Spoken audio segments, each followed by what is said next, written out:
Geelong's emergency department. Open 7 a.m. to 10 p.m, 7 days a week. From chest pains to broken bones, St John of God Geelong's team of experienced doctors and nurses is there, ready to care for you.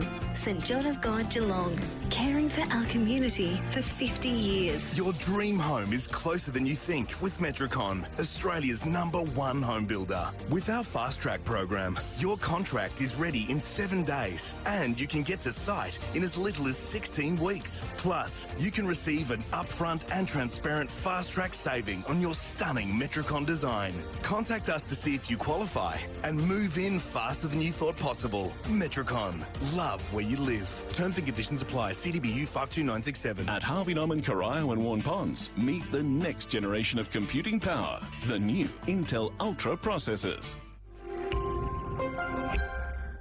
With AI and Windows Copilot, these computers have never been faster or smarter. For technology that's not just ahead of the curve, but bending the curve, talk to Geelong's experts in tech and discover how you can upgrade your world. Harvey Norman, Corio and Warren Ponds, proudly bringing you the future of computers, now. At APCO, we know your time is precious. So download the APCO app to skip the queue and pay for your fuel from the comfort of your car. Love our Jaffles and award-winning coffee? Pre-order through the APCO app. No more waiting in line, just grab and go. Shop the way you want, when you want. Just search APCO app in your app store and start saving time today. APCO Cafe 24/7. We've got you. Thanks to our #1 ticket holder, APCO. Fueled by APCO Cafe 24/7. Sunday afternoon football from Anthony Costa Oval, Carrick Football Live and FM 88.5, and we say a very good afternoon to those joining us through AFL Barwon TV as well from here at the home of the St Mary's Sporting Club. We're before the bounce for Team Tyre Power and the Ponds and Norlane Hotels. Team Tyre Power, your one-stop shop for all tyres and wheels in Belmont, Drysdale, North Geelong and Torquay. Tom King alongside Jason Doherty, Matt Dowling and our very own Jane Birch, who's down Boundary Side for us. We'll get down to Birchie very shortly. She'll bring us a ground report. Thanks to Goddings, Geelong's Kubota dealers, tractors, excavators, mowers and more. Now the KFC X-Pole, Jace. Yeah, done and dusted. All over with today. And I'm just going to have a look here. Unusually high one way, I think. And the way that we expected. Yeah, not really a surprise.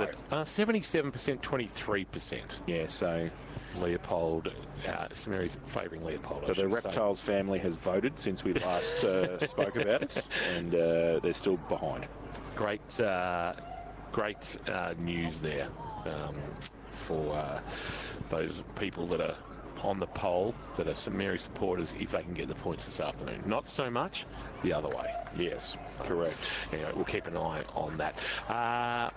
Let's have a look at the head-to-head for Breakwater Meadowland. It's on you, Dallo. What's a head-to-head that's going to keep you interested this afternoon for Breakwater Meadowland? Still projects made easy? Yeah, I've got two today. I think it's the capacity for it to be a bit of a shootout. If both sides go inside 50 fairly well, even in clearances, so they're able to get the ball going their way, and they both defend fairly well, Leopold and St Mary's. So I've gone Paddy Dowling versus Connor Giddings at either end, and then the second one is Tate Porter v Braden Ham, who I expect will go into the midfield. But Dowling and Giddings and Porter and Braden Ham are the Breakwater Meadowland head-to-heads, and Dowling just getting a couple to keep us on our toes this afternoon. Paddy Dowling sitting on 41 goals. He's also second in the competition, but he's had 92 score involvements. Yes, I did see that during the week, and I think that, like, some other stats are that St Mary's #1 in the league for scoring shots, #1 scoring efficiency. They've had their plus 60 in shots on goal compared to Leopold, so they have lots and lots of opportunities. Leopold are a little bit more effective when they do get it in. It's just they're not getting it in quite as much, so we'll see how it plays out throughout the day. And also Connor Giddings with 30 goals, second in the GFNL for contested marks and also marks inside 50. This is not a great ground for key forwards with the way the ball can come in, sometimes being so narrow but also short. Correct. You really want to try and avoid those shallow entries and try and get it in longer and deep. But with that becomes a bit of predictability if that's the only way that you're going to go inside. So interested to see how both sides play throughout the day. Thank you for that. And Braden Ham and Tate Porter, fourth for contested disposals in the competition. Braden Ham coming off 35 disposals and 9 marks against St Albans last week. And the great Damien McKeegan is just loitering with intent. I think he's going to do our usual sort of... He's the St Mary's concierge, isn't he? Half time, please. We've got to let the original KFC that we've already had just settle. And if you're happy to just sort of, maybe just a couple of trays, please, Damien. We don't probably need one for everybody. Maybe just 2. That'd be perfect. Appreciate that. And we'll see. Yes, thank you so much. He's a good man, the great DSC McKeegan. He is. I just see Charlie Sprague on the boundary line too for St Mary, so he's one to come back. Trent McMullen. Yeah, Trent McMullen. Then Lockie Peck. Paul Peck's son. Yeah. Lockie. Matt Copley's a bit of a blow. Broken wrist. Oh, really? Yeah, so we'll get some more info off Luke Rayner post-game on that. But he can't seem to get any luck in his body, Matt Copley. Birchie's back, and Birchie is down boundary side for us. You just got the little boots there out on. Anthony Costa-Oval, Birchie. What are you making of the conditions so far? It looks actually fairly firm underfoot on this wing. Yeah, it is pretty firm, but it's starting to get a little bit chopped up. Obviously, a lot of use, so the ground's a little bit patchy, and of course that middle is just an absolute mud pit like we've mentioned previously. So it'll be interesting to see how they go when the ball goes through that area. Thank you for that, Birchie. Of course, our ground report thanks to Goddings, Geelong's Kubota dealers, tractors, excavators, mowers and more. Birchie's going to go over for the toss of the coin. How did Leopold, lacking a bit of their talent, neutralise this contest enough, Dowlow, and stop St Mary's doing what they want to do well, and that's trying to get the ball on the outside into the hands of their really good ball users? Yeah, they've got to bring the pressure early. So St Mary's are the #1 highest handballing team in the comp. With that, invites the ability for Leopold to come forward and defend it and pressure them. So really interested to see if they can get that from the get-go. Once they do that, they get the opportunity to get the ball in their hands, and then they've really just got to try and control ball movement. If they try and just go as fast as they can, they'll play into St Mary's hands of trying to, in terms of being able to potentially give them more opportunities to turn the footy over. So if they can be controlled, they can go inside 50 effectively, they get the opportunity to hit the scoreboard and put some goals on early. And the experts chair for the Sporting Globe, Eat, Drink, Sport, the Sporting Globe Geelong, Ryrie Street is where you will find them. And teams have got out a bit early because the twos actually finished a bit earlier, so we're probably just getting a little bit of a warm-up time here. Let's go around the grounds for Leopold Sporties while we wait. 135 Kensington Road in Leopold. The early AFL clash starts at the same time as us here, 5 minutes away, and then of course a 3:15 bounce. See, the AFL have brought forward the 320s. 320, yeah, because of the news. Correct. Yes. The power of the media, hey? Well, they want the lead in Channel 7 to their 6 o'clock news on a Sunday night, because that sets up their ratings for the week. Yes. And when in doubt, the chairman just rings Channel 7 and says, fix that for us, please. Yep. And Geelong in the VFL right now have got a very handy lead over the Tigers. 7-7-49 lead Richmond at 3-1-19. Ted Closey with 14 disposals, and goal kickers 3 for my man, Jay Polkinghorn. Oh, he'll be getting a call up shortly. Probably not this year unless Neil, Cameron and a couple of others went down. Toss of the coin has taken place. Birchie, tell us who won, and you've got Marcus Thompson with you as well. Yep, the lucky toss of the coin. I did it today, and Pup, you won the toss. You've kicked towards the southern end. How are you feeling today? You'd be chomping at the bit after missing last week. Yeah, absolutely. I'm about 1-7 out of the coin tosses, so I appreciate you helping me out there. Look, we're really fired up for this. Like, obviously we've got some experience out, but to be able to give these guys opportunity, we know that they're going to be absolutely itching, ready to go. For myself to be able to come back in and try and lead from the front, that's my main focus. So, just looking forward to a really good contest. And Jet said you had a captain's run yesterday. Was that something that you initiated? A little bit different. You don't normally do that, but it has been a tough week, and just coming into such a big game, something that you drove. Led by Lukey, and full credit has to go to him. I think as a group we really bought into it, and that's all I could ask for. The guys are prepared, ready to go. It just shows the buy-in we've got, and it's hopefully it takes us forward not only today but for the rest of the year after the bye. Really appreciate you joining us. Just one final one. Did some of those invites get lost in the mail? Yeah, I'll have to chat to Australia Post about those ones, boys. I'm not sure what happened there. Marcus Thompson Well had done, his Birchie. 30th a couple of weeks ago, and it just seems that... Fair to say, we were disappointed. Yeah, we were. Like, we probably wouldn't have gone, but that's not the point. Flat. It was at the Sporties too. Oz out the back in the pavilion. Come on. Come on. We're like his biggest fans. We made him a star. Cats have lost in the VFLW clash to the Casey Demons, 8-7-55 to 4-5-29. I think we're going to get a little bit of an early start here, which is nothing that we're too upset about on a Sunday. Birchie, who wins and by how much this afternoon? Look, I think Leopold just have too many of their key players out, so I'm going to go with St Mary's by 17 points. Dowlow. St Mary's by 29 points. Jason. Birchie, I love your work. That was great. Well done. St Mary's by 46 points. It's going to be a blowout today. Very interested viewer is the man from the club up there. Have a look. Ron Watt, St Joseph's coach. He's got the little protein shake going on. He's just taking some I was notes. going to say, that's the biggest coffee I've ever seen. Don't worry about that. Look at that. Football.live from Drew Oval in a couple of weeks' time for the Battle of the Catholics, St Joseph's and St Mary's. Hey, I sent you an email during the week too, Ron. Birchie, just your work emails. There we go. There's the microphone. Have a chat to us. Answer your work emails, please. I thought it was an imposter. I didn't realise that you did health and fitness for a living. I actually do work. Yeah. I do some work sometimes. Some work. Some sad news just coming through. Jeff McClure has passed away. Oh, no. Yeah, Nathan's just let us know. Of course, your assistant coach, Nathan McClure. That's no good. Nathan just messaged me to say that we could make that public. Oh. Yeah, it's very sad news. He's a great guy, and he's done a lot for football. Heavily involved in the GDFNL, Jace. He was, absolutely. No, doyen of interleague football. Sad news all round, and Nate's a terrific guy at our club. He's one of our assistant coaches, so we'll sort of all get around him. I'm looking forward to the game. So before we start this one, you had a couple of at least one debutant, Max Adams, yesterday. Yes, He got to play with his brother. He did. Yeah, Jai? Twins, both of them. Wow. Yeah, nice. It's amazing. And you had a father-son playing the reserves.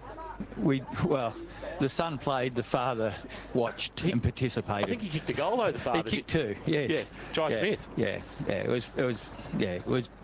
It was beautiful to see, but sad that he could kick a couple of goals. Yeah. See you in a couple of weeks. All right, cheers. Kilowatt there joining us. I love the just unhinged nature. Just rolls in and rolls out. Yeah, of all this. This is great. We'll keep an eye on some Wombat Gully Plant Farm matchups. That KFC ex-poll result has come in, and in the end it was a very comfortable win for St Mary's. So for what it's worth, I'm tipping St Mary's this afternoon as well. I think it'll be close. I think 12 points. We should get a good game of footy this afternoon. 77-23 is the final result in the KFC ex-poll. KFC with 6 tenders for $6.95. KFC FLG pick up only. I think umpire Douglas just waiting for it to tick over to 1:10, and we will get things underway. Opening quarter action thanks to Harvey Norman, Cryo and Warren Ponds from Anthony Costa Oval. Hope you enjoy the call. Here's Jace. Fletcher Hughes goes up for St Mary's and gets it down against Connor Giddings in the ruck for Leopold as well. They go towards half forward. Jennings comes through with the ball, but it's going to be a free kick to St Mary's off the ball, and I think it was Paddy Dowling who got one high in the middle, so he's going to take the free kick for the home side and plays on and goes on that favoured left boot inside 50, looking for Rudd in the middle. He can't quite take it, falls in the arms of Burke. Bit of a fresh air shot. Jennings gets the handball away to Trent Thompson under pressure in the goal square. Giddings over the top of it as well. He's back there helping out, got one high as he went in low, and he has to get up now. There's going to be a ball up, and we're 15 out from the St Mary's goal. Looking for the ideal start, the home team. Rudd to do the ruck work. Giddings has been thrown into the ruck today. Rudd wins the tap down, does his own roving outside the left boot. Kick was partially smothered. It'll roll into the right forward pocket. Trent Thompson tried to trap it there for Leopold. Brought down in a tackle. Was Feely going nowhere. We'll get a ball up right forward pocket. Wombat Gully Plant Farm, any matchups you picked up early, Dowlow? Braden Ham starting off half back and Paddy Dowling starting in the midfield. So it's thrown my head-to-head matchups right out. For Breakwater Meadowland, our head-to-heads. It's off hands from that contest and out of bounds for a boundary thrown. Right forward pocket, northern end of the ground. Sunday afternoon football from Anthony Costa Oval, St Mary's and Leopold. GFNL round 11. Ball hurled back into play. Giddings to do the ruck work against Rudd. Rudd winning the tap down. Handball out of the pack by Ritchie. It wasn't handled by Porter. Porter goes back to find it, then dragged down in the tackle. Ball spills out. Chance here. Jansen throws it on the right boot and kicks the goal. Didn't need a moment, Chris Jansen, and has jagged it from tight in the right forward pocket early. Metricon goal of the day contender. He just bobs up kicking goals in broadcast games. And he kicks the first for the Saints. 1 straight 6. Leopold yet to score opening quarter action. Thanks to Harvey Norman, Corio and Warren Ponds. Best brands, best range, best prices guaranteed at Harvey Norman. It's been a bobbling ball to start with. Both sides just been flicking it around and not taking overly too much care, and it just sort of bobbled out, and Jansen picked it up and kicked it nicely from the right forward pocket, and a very nice start for St Mary's to get their game underway. So back in the middle, Hughes up against Giddings. Hughes gets it down again, roved by Puff. Gets a torpedo punt towards centre half forward, but getting back there and taking the mark for St Mary's is Lang. He goes lateral to Rayner, who takes it at half-back. Wants to switch the play, comes back broadcast side. Hamish Burke takes it uncontested. Handballs it away to Braden Ham, just wheeling past. Gets on the left, goes towards centre wing. Get out of the way, they say, because coming up to the ball is Nick Dowling, who takes the mark. Centre wing, right in front of the best seats in the house, thanks to APCO Cafe 24/7. There's a lot of Charlie Sprague about Nick Dowling, isn't there? Is. Back to Hamish Burke, whose Uncle Paul's back from his Burkey's boot ride.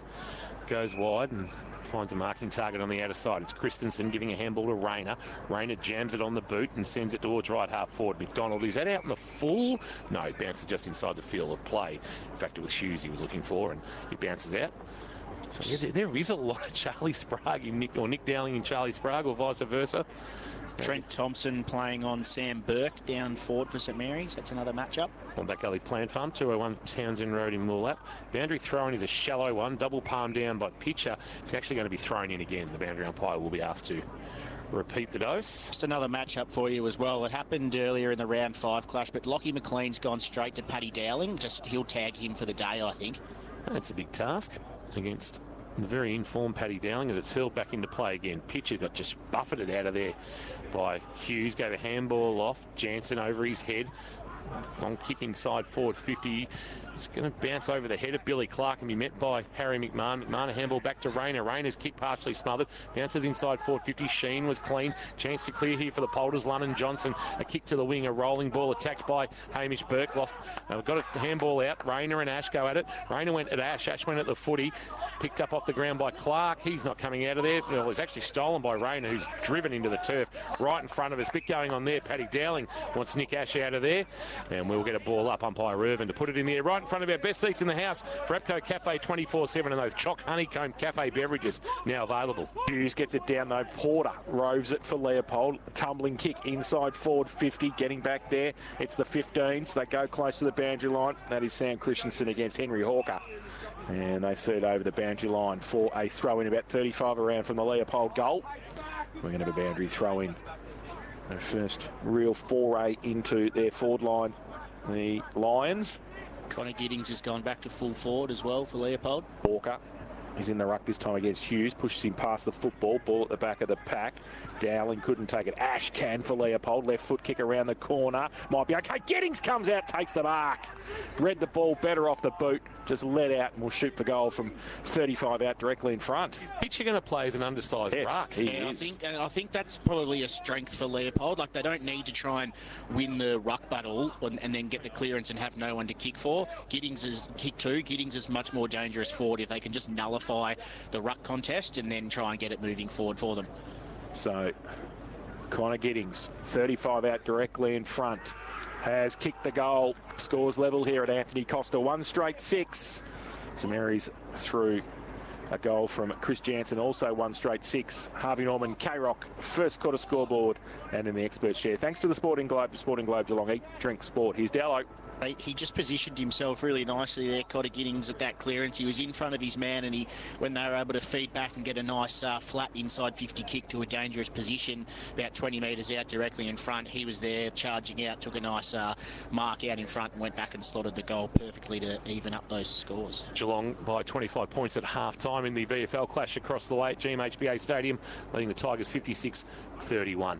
Tap down one by Hughes, roving done by Feely, but it's driven into the turf for Leopold by Hughes, and we will get a ball up just at the front edge of the centre circles. Pitcher, the undersized ruck. Hughes will win this tap, you would suspect. Although Pitcher might have won that tap down nicely. Porter couldn't take it. Pitcher went to kick the loose footy and didn't get it far at all. It was partially smothered, and Garner underneath that pack back after his little trip to the World Test Championship. He and Marcus Thompson's a nice matchup for Womack Plant Fund. Pitcher with another tap down. Porter to run on the loose footy. Jam it on the boot. A high ball inside forward 50. It'll float into the pocket. That's a good mark. Going back there with the flight. Taken down there for St Mary's by Lang. A long way from home in left back pocket in front of the Don Matheson pavilion. Keeps it to the boundary line, and the spoil comes over the top from Sheehan to knock it out of bounds. And we'll get a boundary throw. And Leopold are up and about for everything, Dowlow. Just little things, good shepherds, good tackles, good spoils.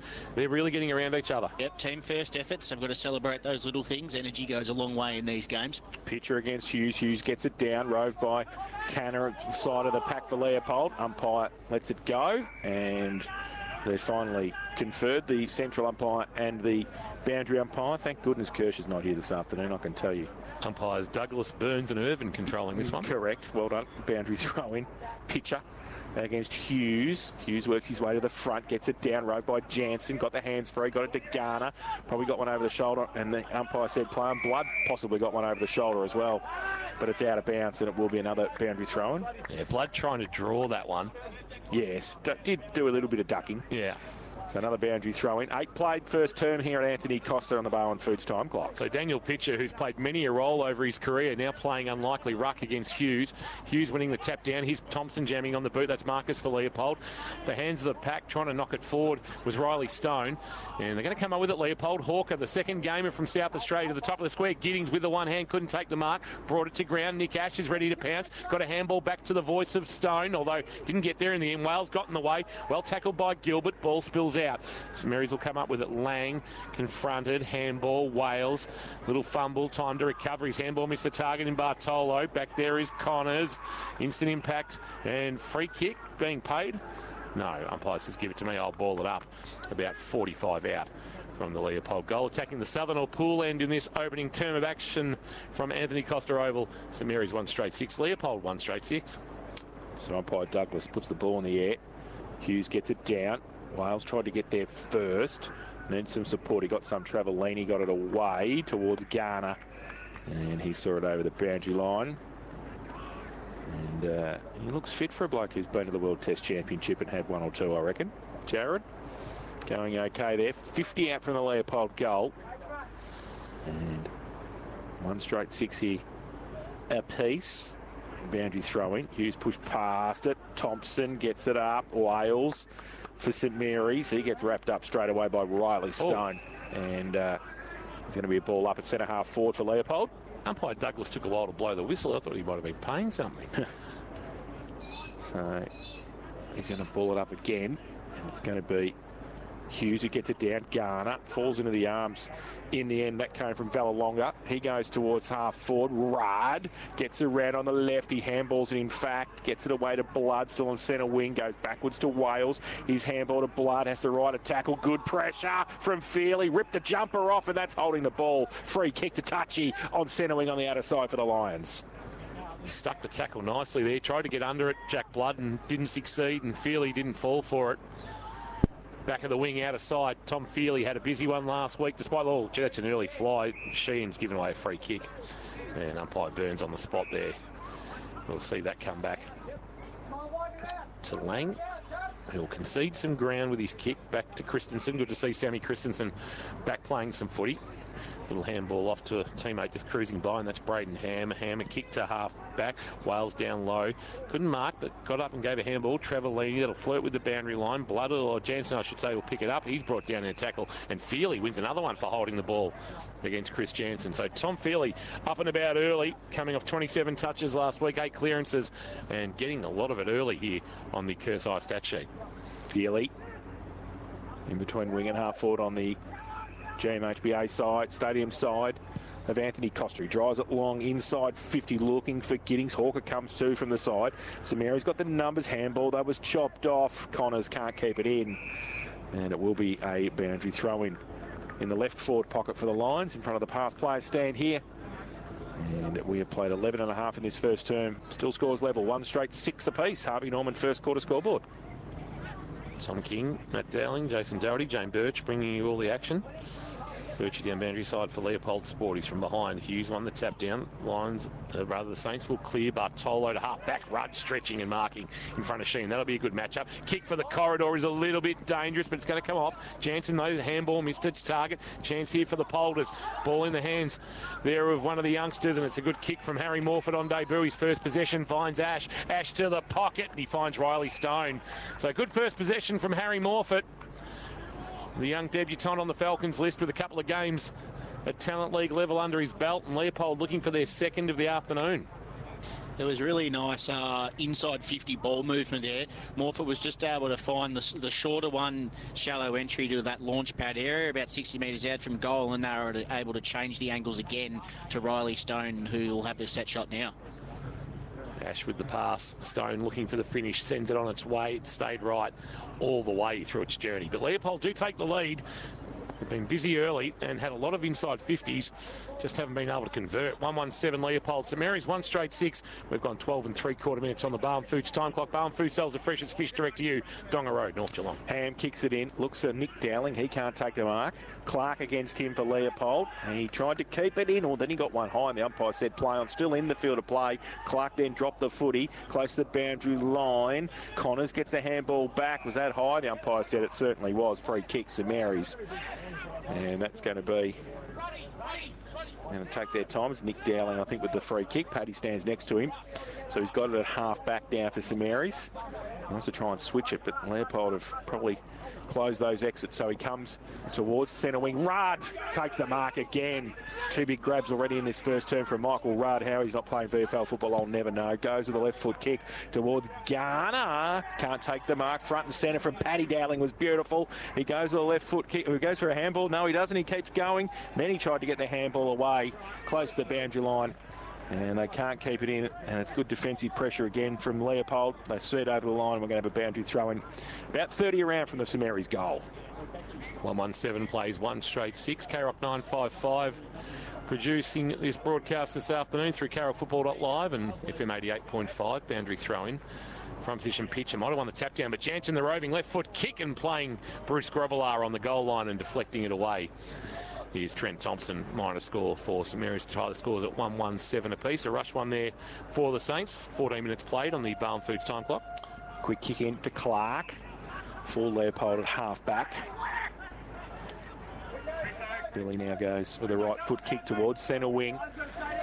2-on-2. Rudd goes up with a hand over the back. Christensen. Handball backwards to Ham. He got it away to Cockrell. Wants to come backwards. And that's okay too. Finds Rayner just inside defensive 50. Coming back broadcast side. Got a couple of options. Sam Christensen, one of them. He takes the mark. Back end of centre wing for the home side. Goes with the right foot kick towards Rudd. Goes up. He can't take the mark. Neither can Burke. He goes at it again. Tried to get the handball out to Blood. He's surrounded. Tate Porter puts him over the boundary line. And the umpire will come in and ball it up and or throw it in. I think maybe just ball it up just inside the field of play at left half forward for the home side. So Pitcher comes from the ground. Giddings comes back up to do the ruck work. Scott comes on and Hawker becomes the marking target inside the Leopold 50 as umpire Irvin puts it into the air. Giddings wins the tap down, a rolling ball. Blood tries to roll the shoulders again. Good tackle laid by Billy Clark. I reckon clubs are finally worked out after 114 games from Jack Blood that every time he takes, he's going to try and roll the shoulders, and you've got to tackle him appropriately not to give away a free kick. Ball hurled back into play. Just forward of the wing favouring St Mary's. Rudd to do the ruck work, won the tap down. Roving by Feely, ran straight into a Cockrell tackle. That was a good one from Bailey Cockrell. Impeded the progress of Tom Feely, and we'll get another stoppage. Giddings and Rudd again. Rudd the tap down. Well, Clark got in the way of Feely. Feely's hurt. Keep an eye on that as Marcus Thompson pumps it forward. Back with the flight. Lang takes a nice mark. That's a Hamlin hanger contender. Tom Feely is in another place for the moment. Yeah. Left eye's been split open. Keep an eye on him, Birchie. That might be a massive blow for Leopold, depending on whether that's a head injury assessment that they've got to do on that. And St Mary's have got the footy for St John of God Hospital on the outer side with Blood. Blood's turned it over though. Riley Stone filled the gap at the back end of the centre square for Leopold. He wants somebody short.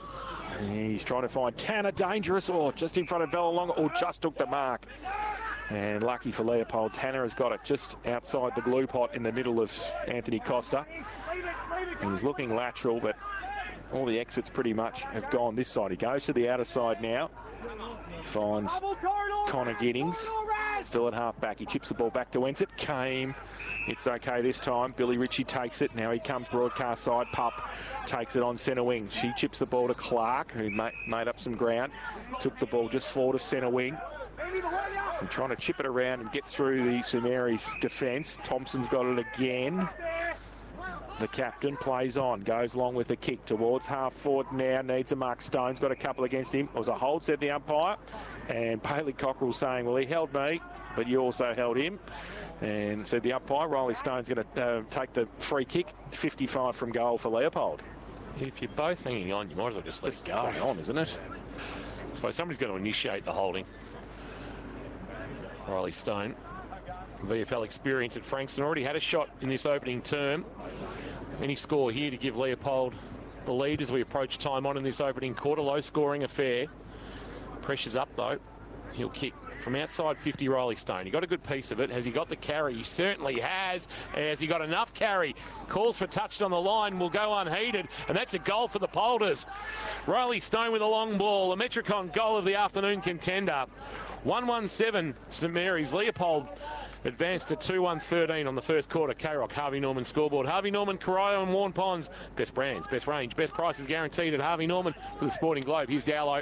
Yeah, he's a nice player, Riley Stone. He's a strong, small forward that has the ability to go through a stoppage. He came down, I think, from the Giants, where he'd played some VFL up there. He came to Werribee in 2023 and then moved on after that. But he provides some good service for them down forward. He's got some good pressure and can hit the scoreboard like he did just then. Back in the middle, Rudd in the ruck, got it back from Jansen. He goes a left foot kick to centre half forward.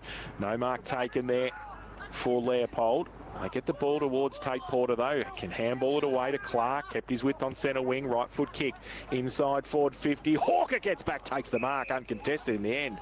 Christensen giving him too much room at right half forward now. Henry, big lump of a lad.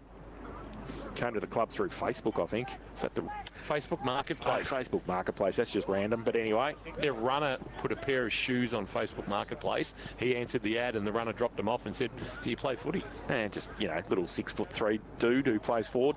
Goes okay. Beast of a bloke. And he's going to have a set shot for goal from 50 out, 45-degree angle at the southern end. And this to make it 2 in a minute. And stretch the margin again for the Lions. He comes in. Right foot kick looks beautiful off the boot. That had the goal umpire has moved 3 steps to his left. That was it. Goal. Henry Hawker kicks his first. Third for Leopold. 3-1-19. They lead St Mary's 1-1-7.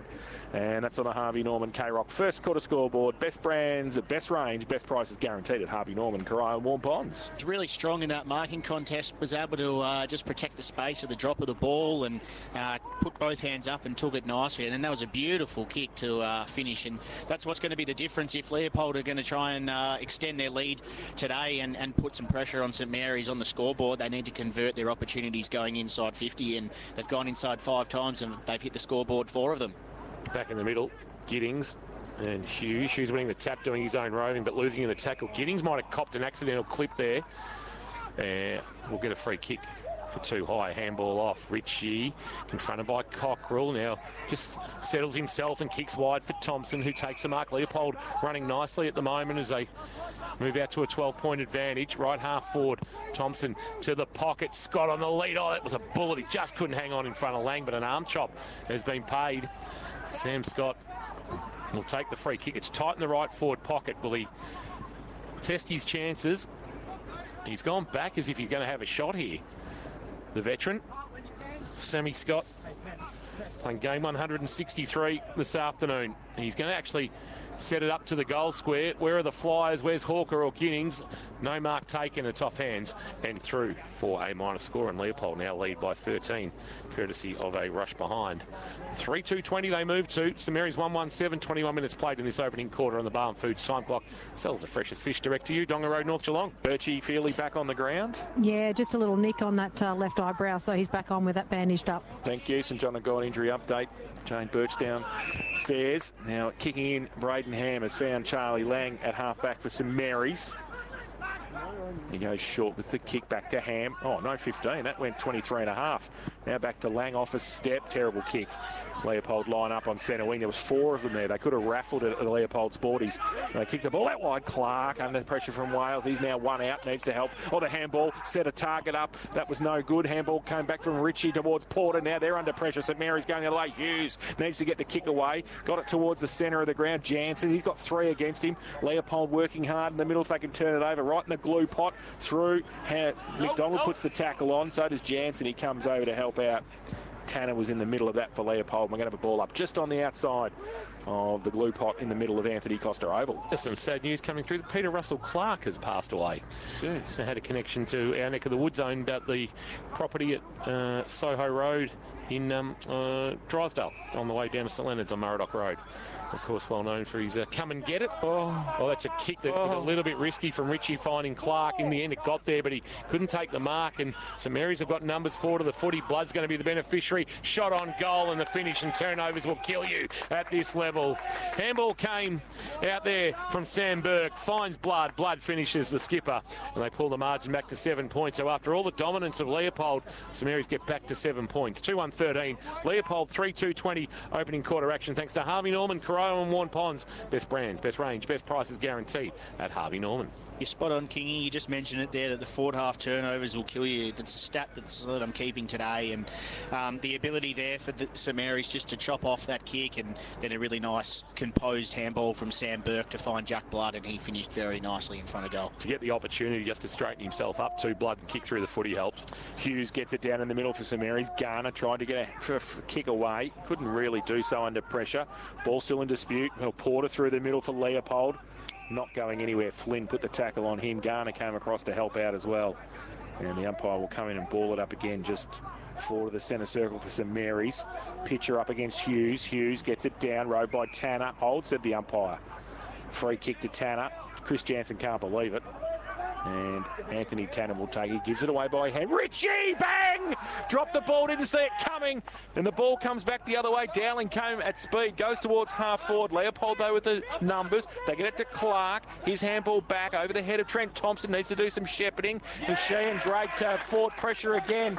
And they see it out of bounds at left half forward St Mary's. Great play, Harry McMahon. And he saw it over and again. The Saints will have an opportunity 50 around from their goal. Just a match up here as well. Looks like Leopold are going to continue to put time and effort into Paddy Dowling. McLean's off the ground and they've thrown Stone behind the ball to play on Dowling, who's forward at the moment. Ball back into play. Hughes winning the tap down against the undersized Pitcher. One of the pack is Morford. Pitcher picked up the loose foot. He couldn't barge his way out of trouble, and Garner ensures he's going nowhere. Yeah, Paddy Dowling quiet in this opening quarter. The talisman tapped down by Hughes. Chance for Tanner to jam it on the boot for Leopold. Ham will take it. It was touched off the boot. So he had to play on quickly with a handball to Rayner, who gave it to Rudd. Rudd a kick inside 50 is ideal for Harry McMahon. And Harry McMahon, who kicked his 100th career goal at first 18 level last week, will go back and have a shot. In fact, he's going to go short because all alone unmarked is Jansen. It didn't go 15, so he just turns and kicks, sends it towards the goal line. Dowling takes a wonderful mark. Hamlin Hanger contender with the pack and the goal post to contend with. Up went the 23. He can't be kept out of the contest, Matt Dowling. It's a wonderful grab. Hamlin, distinctively local. He took a fantastic grab, really strong. Left foot banana, and he's missed. He's hit the post. Oh. So not only did he hit the post taking the mark, but he's also hit the post in kicking for goal. And the margin is back to 6 points. St Mary's 2-2-14. The old Archbishop Desmond, may he rest in peace. Leopold 3-2-20. We're about to see the replay here on AFL Bar. Harris Jennings from the Undertaker, and he took the mark. Hamlin Hanger style on centre winger, plays on. Welcome back into the team. Harris goes towards half forward. No mark taken. Ash off the back of the pack. Leopold moving it beautifully inside forward 50. Oh, great punch away. Sam Christensen. It falls though into the arms in front of the pack, and that came towards Morford. But he just got the kick around the corner and he's just sprayed it to the near side and through for one behind. Great transition of the ball by the Lions. And they go to 3-2-20 now. 3-3-21. And they lead St Mary's 2-2-14. Harvey Norman, K-Rock. First quarter scoreboard. Rayner from defensive 50 into the right back pocket. Nick Dowling with it. Chips one over the top to Lang and Charlie Lang. He still hasn't played as many senior games at St Mary's as he did at Newtown. But getting there, 15 at Newtown, 12 today at St Mary's. Kick to the wing, front position. That's a good mark taken. Is that Rocho O'Toole taking that one? It is. That's a good mark from the second gamer. Handball off to his skipper. Marcus Thompson drives it towards forward 50 for Leopold. Giddings front position. Spoiled away by Hamish Burke. Front of the pack, Lang to help him out and then gave a handball to Hamish Burke, who kicked on his left. Harry McMahon back with the flight. Took the mark. Been called to play on next to the boundary line. So he fires a handball back to Nick Dowling. Nick Dowling a handball to Cockrell. Cockrell to Harry McMahon. McMahon dinks a kick over the top. It's well weighted and the mark taken by Flynn, who I'm yet to think we've called yet this afternoon. Well, the son of KC and the Sunshine Band gets it inside 50. No mark taken. Front and centre. Garner coming through for St Mary's. He handballs it back towards Rudd. He can't pick it up. Trent Thompson can. Clearing kick up the chimney inside the centre square. Great mark at the back taken by Christensen for St Mary's. He drives it back long inside 50. Needs a mark. Burke goes up. He's got a couple against him. Ball spills at the side of the pack. And Leopold do well to hold it up. And we will have a ball up the roadshow there. Rocho O'Toole, he holds it up and it's going to be a ball up. 40 out from the St Mary's goal. Good matchup too between Hamish Burke and Connor Giddings when he's forward, giving him a little bit of height, but he's playing well so far, Burke. Oh, Billy Clark, that's holding the ball. It wasn't paid. Paddy Dowling, tight angle, left forward pocket, and Paddy Dowling does Paddy Dowling things. Unbelievable, Patrick Dowling. From tight on the angle in the left forward pocket, he puts through one of the most wonderful goals, Metricon goal of the day contender. And the margin is back to 1 point, but there's an injury issue. Bailey Cockrell's come from the ground. Birchie, keep an eye on him for St John of God Hospital. What did you see, Birchie, as he came off? Yeah, a little bit hard to determine at the moment, King. He didn't seem to be favouring either side. Maybe just the wind taken out of him. He sort of doubled over there on the bench, so I'll keep an eye on that. Now, that Paddy Dowling goal is just something to behold. We're getting a look at it on the in-house replay here. His momentum is carrying him away from the goals, Matty. That's unbelievable. It's a great goal, and it was just a little check from one of his teammates on Stone, who was trying to cover him at the contest, gave him some little time and space to be able to finish. Free kick in the middle. Marcus Thompson comes towards Stone at centre wing, right in front of the best seats in the house, thanks to APCO Cafe 24/7. And Riley's got the ball. He's going to go back to the middle with the kick, feigned for a ball down the middle, falls into the glue pot, which is in the middle. Richie has to go back and get it for Leopold. He does. He switches to the opposite side. The Undertaker takes the mark. Sheehan from centre wing drills the ball. Hawker on a long lead against Connors, takes it, wants to play on quickly. He called to play on now. I would suspect he'd come around the mark. The umpire says no. Now he will. He goes from the middle of the ground. Right foot kick long towards the top of the square. Jennings guts up against the couple. No mark taken, said the umpire. St Mary's come down with it. Might have been Rudd, was it? Getting back there, helping out. The umpire says no. No mark taken. It's going to be a ball up. 15 out from the Leopold goal. Might have had some claims there. Absolutely. Michael Rudd. Ball into the air. Giddings won the tap down. Here's Ash jamming on the boot. Kick smothered by Rudd, trying to barge his way through. Scott got a handball back to the voice of Giddings. Giddings got taken in a two-man tackle. Hamish Burke and Jared Garner. In short, he's going nowhere. And we'll do it all again. 15 out. They'd love to jag a late one here, Leopold, and go in with a buffer bigger than 1 point for the work they've done in this opening term. Blood and Feely for Wombat Gully Plan Farm matchup. Just a little Tadar tape. Tapped down by Hughes. Garner the roving. A handball back to Ham. Ham under pressure. Got a handball to Hamish Burke. Gave it to Travellini. Left foot kick around the corner. Wants Paddy Dowling. And that is quarter time here at Anthony Costa Oval. An entertaining opening quarter. We'd barely called the name Paddy Dowling until about the 22-minute mark. And then he takes a wonderful mark and then kicks a wonderful goal. And we're back to within 1 point. St Mary's after trailing by as much as 13. Leopold 3-3-21. St Mary's 3-2-20 from here at Anthony Costa Oval. First quarter action thanks to Harvey Norman, Corio and Warren Ponds. Best brands, best range, best prices guaranteed at Harvey Norman. We'll take a break, come back on the other side. The thoughts of Matt Dowling in the experts chair for the Sporting Globe. And also get a bit of an injury update as well. Luke Kelly just speaking with Billy Ritchie to see how he is, and also struggling with a foot issue. Got plantar fasciitis, Billy Ritchie's playing through it. And the other one, of course, is Bailey Cockrell for the Saints. Back shortly. Thanks to APCO Cafe 24/7. Live, breathe, K-Rock footy. K-Rock's Tim and Jess. You know, they've got double-coated Tim Tams. That's the best one. Well, the other day, I saw a triple-coated one. A triple-coated Tim Tam. Triple-coated Tim Tam. They exist, my friend. This is my school. This is my school. This is my school. This is my school. This is our theatre.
Only. Search Metricon Homes today.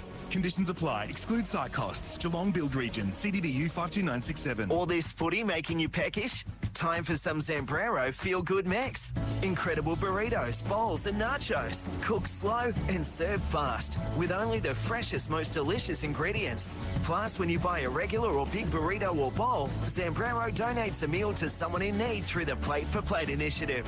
Feel extra good about every bite. Grab your Zambrero now. Geelong West, Ocean Grove and Torquay. Or order online so you don't miss any of the action. Zambrero, feel good mix.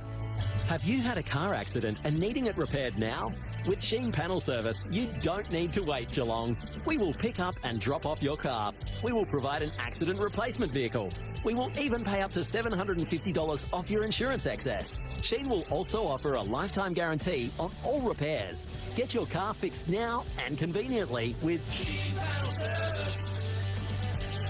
T's and C's apply. Visit sheengroup.com.au or call 1300 249 755. Thanks to our number one ticket holder, APCO. Fueled by APCO Cafe 24/7. Quarter time here at Anthony Costa Oval. St Mary's 3-2-20, Leopold 3-3-21. Here for APCO Cafe 24/7. Choc Honeycomb Cafe Beverages. Now at APCO Cafe 24/7. Let's go around the grounds for Leopold Sporties, your complete family venue. Quarter time at the SCG. Sydney 3-3-21 lead the Dockers 2-3-15, and in the VFL clash just over the way at GMHBA Stadium, Geelong 8-8-56 lead Richmond 6-1-37. Jay Polkinghorne with 3 goals for the Cats. Geelong losing their VFLW clash round 11. It's only 3 games left for the Cats at state league level before the AFLW season kicks in about 5 weeks from now. Geelong 4-5-29 fall to Casey 8-7-55. Matt Dowling's in the experts chair. Thanks to the Sporting Globe keeping a close eye on this one, the Savo. Dallo, what have you taken away from quarter number 1? Yeah, it's a great quarter of footy. I thought Leopold's pressure around the source was really, really good. They were able to force some repeat stoppages and then also get their hands on it first possession and get the ball moving forward. And they looked really good, obviously, when they had Giddings forward. He straightens them up. They have something to kick to. He runs and jumps and makes a good contest. He's also pinch hitting in the ruck, so they lose that ability at times as well. And then on the flip side, the ability for St Mary's, they had 17 marks for that quarter. They were able to control possession and then get it inside 50, and they've got Burke down there who's making a good contest, and then obviously Dowling, when he's down there as well, he's looked lively and he's been able to hit the scoreboard throughout that quarter as well. So fairly balanced in terms of all major stats, and looking forward to seeing how both teams are able to continue moving forward for the rest of this game. Can they maintain that energy around the source and the pressure? Good crowd here on a Sunday afternoon. We're going to go down to Jane Birch, who's going to have a quick couple of words with the coach of the Polders, Luke Kelly. Down to you, Birchie. Yeah, Luke, fantastic start by the boys there. The intensity was up, you pointed out, led by, your leaders out there pretty much, and, really approached it and celebrated all the little wins out there. Yeah, it's going you come up against quality sides, and you need your leaders to stand up, and I thought they did an outstanding job of leading the way around our pressure and our contest. And on a small ground like today, you're going to be living in that for a lot longer, and they really led the way, and then the young boys jumped in off the back of them. So, no, it was a really pleasing start. And also your forward entries, some really quality entries there, controlled the ball sort of through that, half forward line, and then some good shots on goal, which, your scoring efficiency was right up there in that quarter. Yeah, again, we're starting to see some reward for, it's not just a one-week thing. We've been working at this, and having a forward line that's a little bit more consistent in terms of personnel. You start to build that connection, and we're starting to see the fruits of it at the moment. Good luck. Thank you. Luke Kelly joining us there, Leopold Sporties. Down boundary side, Jane Birch, 135 Kensington Road in Leopold, and Braden Ham has just found himself into the middle of the ground, which will make Matt Dowling very happy. Will make him very happy. Second quarter action about to get underway, just waiting for this good crowd to make its way off the deck. Good huddle as always around Leopold. They are including Phil Taliaboo, their 1990 Premiership coach, who just said, my services aren't available this week, gentlemen. Second quarter action for Sheen Panel Service. Here's Chase. Hughes gets it down the middle for St Mary's. Coming off the wing, though, is Wall for Leopold. McDonald comes from the opposite wing and then goes back towards half-back on the outer side to Hamish Burke. He takes the mark for St Mary's. Wants to play on. Goes towards centre wing, but Feely chops it off. And right in front of the scoreboard, Touchy will take the ball for Leopold. He chips the ball over the top. Wall takes the mark for Leopold. Harry Wall called to play on now. Goes towards centre half forward with the kick. Needs a mark. Oh, nearly got one too. He didn't come at the back. Was Bartolo for St Mary's. Flynn inside defensive 50. Got it on the up to Connors. Got the hands free but turned the ball over. Scott comes through the middle for Leopold. Handball tapped on by Lang. Chopped off by Stone. Wales put the tackle on. And the umpire said it was high. And the free kick will go to Riley Stone at right half forward for the Lions. Having an impact, Riley Stone, through this first quarter and a bit. Bit of VFL action with Frankston on his resume. Tight in the right forward pocket. Not for the first time having a shot at goal this afternoon. Got one to his name, 1 goal, 1 in fact. From the diagonal pocket from where he was in the first quarter, he'll have a shot. Northern end of the ground from about 45 metres out. Got good purchase, but has pushed that to the right and through for a minor score. So no issue scoring to either end. Leopold now 3-4-22. St Mary's 3-2-20 second quarter action. Thanks to Sheen Panel Service. Get $7.50 off your excess with Sheen Group. T's and C's apply. Rayner will kick it back in for St Mary's. Got Ham short and he goes in that direction. Right, gets it. Braden Ham. Just inside defensive 50 for St Mary's. Back in the middle as Dowlow wished. He goes to the middle of the ground. It's a good kick too. Jansen takes the mark. Back into the centre square for St Mary's. Plays on now. He chips the ball towards McDonald. Has to try and pick it up on the half volley. Can't do so. The Undertaker comes the other way. His handball to Porter was slick. He's with the outside of the right boot. Doesn't go anywhere near a Leopold player, and Lang takes the mark. Defensive 50 for St Mary's. Lang to the corridor. And Jansen, who marks, been busy, turns and bullets a pass to right half forward because Harry McMahon is all alone. Runs to just outside 50, pulls a kick, too much on it for Rudd. Ball over the back, chance to clear. Rocho O'Toole just threw that on the boot. That's a hack kick, and that's going to roll towards the boundary line. Wales actually kept it alive. Handball over the top, back to Hughes, back to Wales. Took on a couple of tacklers. Snap around the body, has missed to the left. Through for a minor score. Elijah Wales creating something out of nothing there. Game was just meandering for a moment, and Wales nearly brought us a Metricon goal of the day, although Paddy Dowlings is going to be tough to top.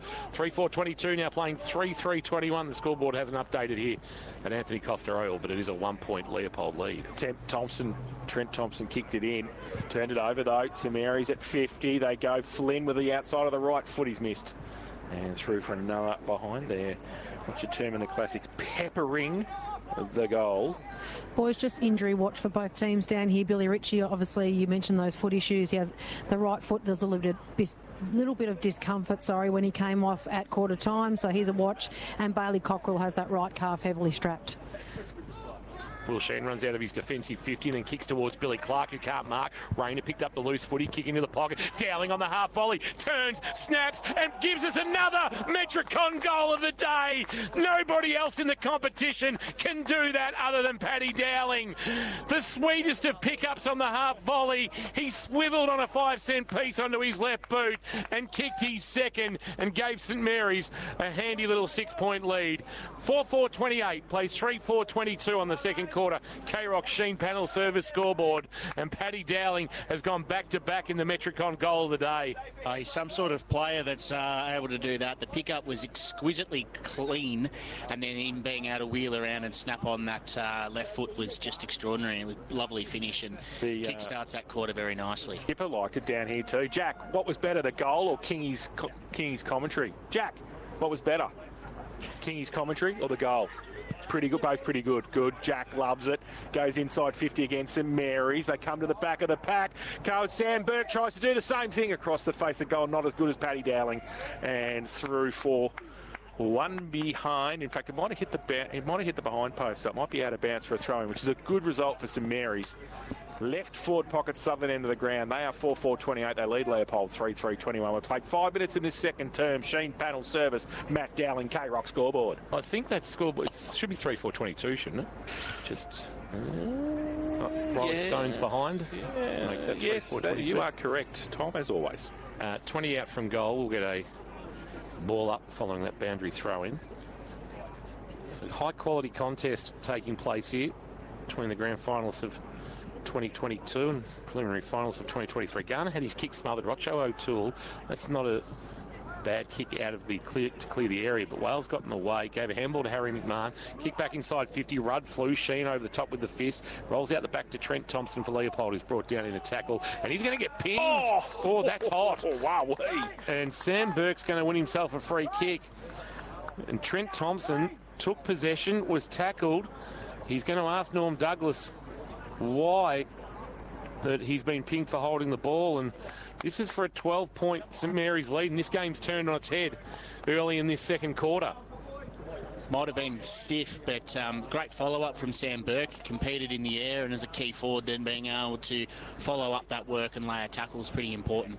Averaging 3 goals a game, hasn't kicked one yet this afternoon, but this for a 12-point lead in this second term for the Saints. Top of the square, basically, and he has missed. He shanked that to the left and threw for a minor score, and the Lions dodge a bullet. 4-4-5-29 plays 3-4-22 on the second quarter. K-Rock Sheen panel service scoreboard. Get $7.50 off your excess with Sheen Group. T's and C's apply. 6.5 minutes played. The Undertaker plays on from fullback, Sheen, and gets it wide to Van Lunnan Johnson. Takes the mark at half-back for Leopold. Goes towards the centre wing position. Giddings pushed past it. Rudd took the mark. Good mark too. Claimed it. Second effort. Michael Rudd plays on. Kicks to the middle of the ground. Flynn has to go. Oh, good. That's a good mark from Ollie Flynn. And forward to the centre circle. The President's son. He goes with the right foot kick. Inside 50. Back goes up. Can't take the mark off the side of the pack. Blood comes on. Handballs it away. Sets a task for Jansen. Trent Thompson gets it for Leopold. His kick though was smothered. Still inside forward 50 for St Mary's. Blood puts another tackle on. Chris Jansen's turning around umpire Douglas and said, where was the hold on me? And umpire Douglas says, nowhere near where I was going to give it. And it's going to be a ball up. Inside forward 50 for St Mary's. Ball down at the side of the pack. Nick Dowling didn't put a tackle on appropriately, and Tom Feely's going to take the free kick inside defensive 50 for Leopold. Billy Ritchie's no good. Keep an eye on him, Birchie. He couldn't get to that contest with Ollie Flynn. He normally would have killed that contest with a spoil. He's really struggling with that foot problem. Top of the defensive goal square. Leopold will look to clear to Wall. at left half back. That kick coming from Lunnon Johnson. Wall steps around the man on the mark in Harry McMahon and then drives a kick to the wing, set for Hughes or Rudd. Rudd stretches and takes another mark. And that's when Leopold are falling down just to target along the line. Travellini will switch play and go wide to Hamish Burke, and then Hamish Burke can chip one over the top to Lang, and they've just jarred one free on the outer side. Lang now. We'll get to Birchie in a minute. Bit of a watch on Marcus Thompson too, I think, downstairs. The ball towards forward 50 for St Mary's. Dowling comes in, puts on a good tackle, and then holds the ball up. Richie's there as well. Birchie, Marcus Thompson just holding a right wrist. All right then, we'll get back to Birchie shortly for St John of God. Ball up, Hughes gets it down for St Mary's. Getting back there was Jennings, got it away to Sheehan. The Undertaker goes long towards centre wing. Oh, Hamish Burke at the back against Giddings. Took a mark and wants to switch the play back towards centre wing. It's okay. Nick Dowling takes the mark. Could be Charlie Sprague, I'm not too sure. He goes there with a right foot tumbling punt, and that's a pretty good mark from Jennings. He wants to switch the play. Wales bears down on Wall. He does pretty well, but he doesn't. He gives away the free kick. And Harry Wall for Leopold in the last line of defence with the free kick. Haven't touched on this afternoon, no Ryan Pendlebury for St Mary's, who's serving a suspension handed down by the Goulburn Murray Tribunal from his time at Euroa for bringing the game into disrepute is the charge that was laid against him. And it's going to be appealed. That appeal will be likely heard this week, we understand. So the kick wide. Of course, that story revealed exclusively on carrickfootball.com.au Friday afternoon for your latest footy news. Keep carrickfootball.com.au bookmarked. Long ball from Stone to right half forward. Giddings a target. Good spoil by Sam Burke. Front of the pack, Bartolo brought down in a tackle. Ball. Gee, that is a legitimate stacks on the mill taking place on the outer side there. Bodies everywhere, and we will get a ball up. 4-5-29 St Mary's Leopold. 3-4-22 despite what the scoreboard says here at Anthony Costa Oval in his second term for Sheen Panel Service. Hughes gets it down for St Mary's. Lang with a kick up the chimney towards Burke on centre wing, or Paddy Dowling comes over the top. Burke in front. Now the ball comes back to Nick Dowling. Oh, he got one high. The umpire says too high, yes. I thought he might have waited and thought he might have ducked, but in the end, I think he thought better of it. Dowling will take the free kick on centre wing on the outer side. Nick Dowling plays on now. Long kick inside 50. Needs a mark. Rudd got 7 against him. Ball over the back of the pack. Harry Wall comes back for Leopold and sees it over the boundary line in front of Paddy Dowling. And it will be a boundary throw in. Left forward pocket in front of the pass players stand here at the southern end of the ground. It's 4-5-29. St Mary's Leopold 3-4-22. Sheen Panel Service, K-Rock second quarter scoreboard. Fair to say the coach of South Barwon's taking an interest in the injuries at Leopold. Of course, they play after each other after the bye. Chance here for Rocho O'Toole. He couldn't get clear. Quick kick out of the pack by Flynn was smothered. And it's going to stay inside that pack as a result. We're going to get a ball up in the left forward pocket in front of the old Geelong pass player stand that now sits in the southeastern pocket here at Anthony Costa Oval. From the ball up, the ball rolls into the waiting arms of Sheehan after hitting the ground, and he's brought to ground by the former Lara player Cockrell, and we'll get a ball up left forward pocket. Southern end, St Mary's in attack and leading by 7 points. Ball up, getting down towards Cockrell. Porter puts the tackle on him. That's holding the ball. Oh, no. The umpire says held in by Bailey Cockrell. Tate Porter's going, I don't agree. Funny about that. Ball up. Rudd got it down to the side of the pack. Flynn to run onto it, 5 metres out from goal, and he kicks it across the face of goal and through for one behind, his second of the afternoon. So a little bit of peppering going on here. 4-6-30 St Mary's. They lead Leopold 3-4-22. Sheen Panel Service, K-Rock second quarter scoreboard. Short kick in. Oh, pitcher had to reach with the one hand from Sheen, but reeled it in. Took the mark for Leopold. He'll go short to either Porter or Stone, and over the head of Porter and onto the chest of Stone. Just looking to possess the footy for the moment. St Mary's have dominated. Margin now 8 points, which is a game-high lead. He wants the corridor. It's a risky kick, but it's okay. Finds a marking target in Alexander, who goes wide, and he's trying to find out there Sam Scott, who just can't find his way into the contest at the moment. The kick clears his head and rolls out of bounds for a boundary throw-in. 12 3/4 minutes played on the Barwon Foods time clock, and St Mary's just not getting a reward for their dominance at the moment, Dowlo. No, they've had 7 inside 50s to 1 this quarter. They just haven't been able to go in effectively enough. Boundary thrown out aside. Rudd gets it down to the front. Jansen. Porter's there. Wrapped up by Rudd right on the boundary line. The umpire says, throw it in. What makes it difficult for both sides at the moment as well is that they're blazing away a lot down the line. They're just trying to get, St Mary's are trying to get it inside 50. Leopold are trying to get it out. They both have the opportunity to try and just possess the ball a little bit more and change angles to spread defence. Leopold tried to do it there. They just went one too many on the other side of the ground rather than attacking the middle once they were in there. Rudd got it down. Porter, though, roved it for Leopold. Tumbling punt towards centre half forward. Morfitt not in front on this occasion. Rayner took the mark at the back end of the centre square for St Mary's. He can come towards the middle. He goes towards McDonald, who takes the mark. He's got Bartolo on his outside. Travellini's there as well. He chips it on the outside towards Harry McMahon to pick it up on the half volley. Does. A little right foot kick around the corner was in there. Very nice. Ham had to pick it up on the half volley and had to wait for it though. Touchy. He couldn't pick it up. Feely. Ham comes the other way. Shuffles the handball to the skipper. Blood at right half forward. Long kick towards the top of the square. Needs a mark. Punched over the back. Might fall into the arms. It does. Of Chris Jansen, who was running laterally with the footy. And he came into the goal square and put it through for his second. And the fifth for St Mary's, 5-6-36. They lead Leopold 3-4-22. Sheen Panel Service K-Rock. Second quarter scoreboards. Get $750 off your access with Sheen Group. T's and C's apply. Matt Dowling did that during the week. Yes, I did. The Rex Corral Nissan had a little bit of a date with the brick wall in the driveway at Sheen Panel Service Ocean Grove. Very helpful in helping me out down there. Well done. But yes, that was just a little bit better ball movement there from St Mary's. They were able to change the angles. Blood with a nice kick going to the top of the goal square and fell into the lap of Jansen, who finished nicely in front of goal. Margin at 14. For those watching through AFL Bar on TV, you can see the score is right at 36-22. It hasn't been adjusted here. Chance here for Leopold. Pup Thompson doing the roving. Quick kick around the corner. Bouncing ball. Stone eludes Rayner, but cleaned up nicely by Connors.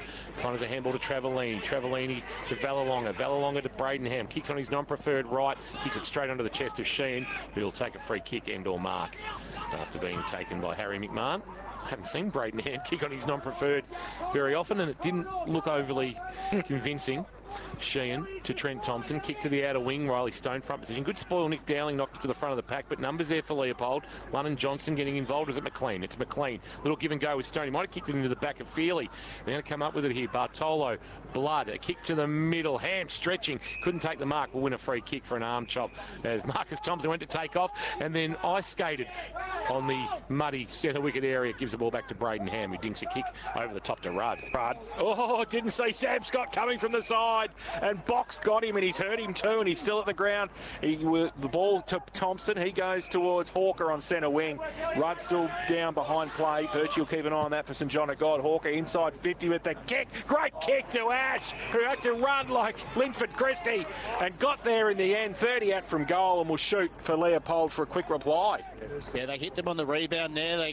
Scott with the tackle inside picked the ball up and they went straight away, and then just being able to get back in transition and find a target going inside 50 was effective.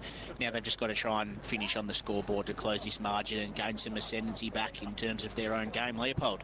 Birchie, down to you. Michael Rudd, he's just dusted himself off. Making his way off, he was really opened up there. It was just a really heavy collision into his side, so perhaps just the wind out of his sails, I think. Ash, 30 out, slide angle, northern end of Anthony Costa, right foot kick, was never going to miss, split the middle. So his first of the afternoon and the fourth for Leopold. They go to 4-3-27.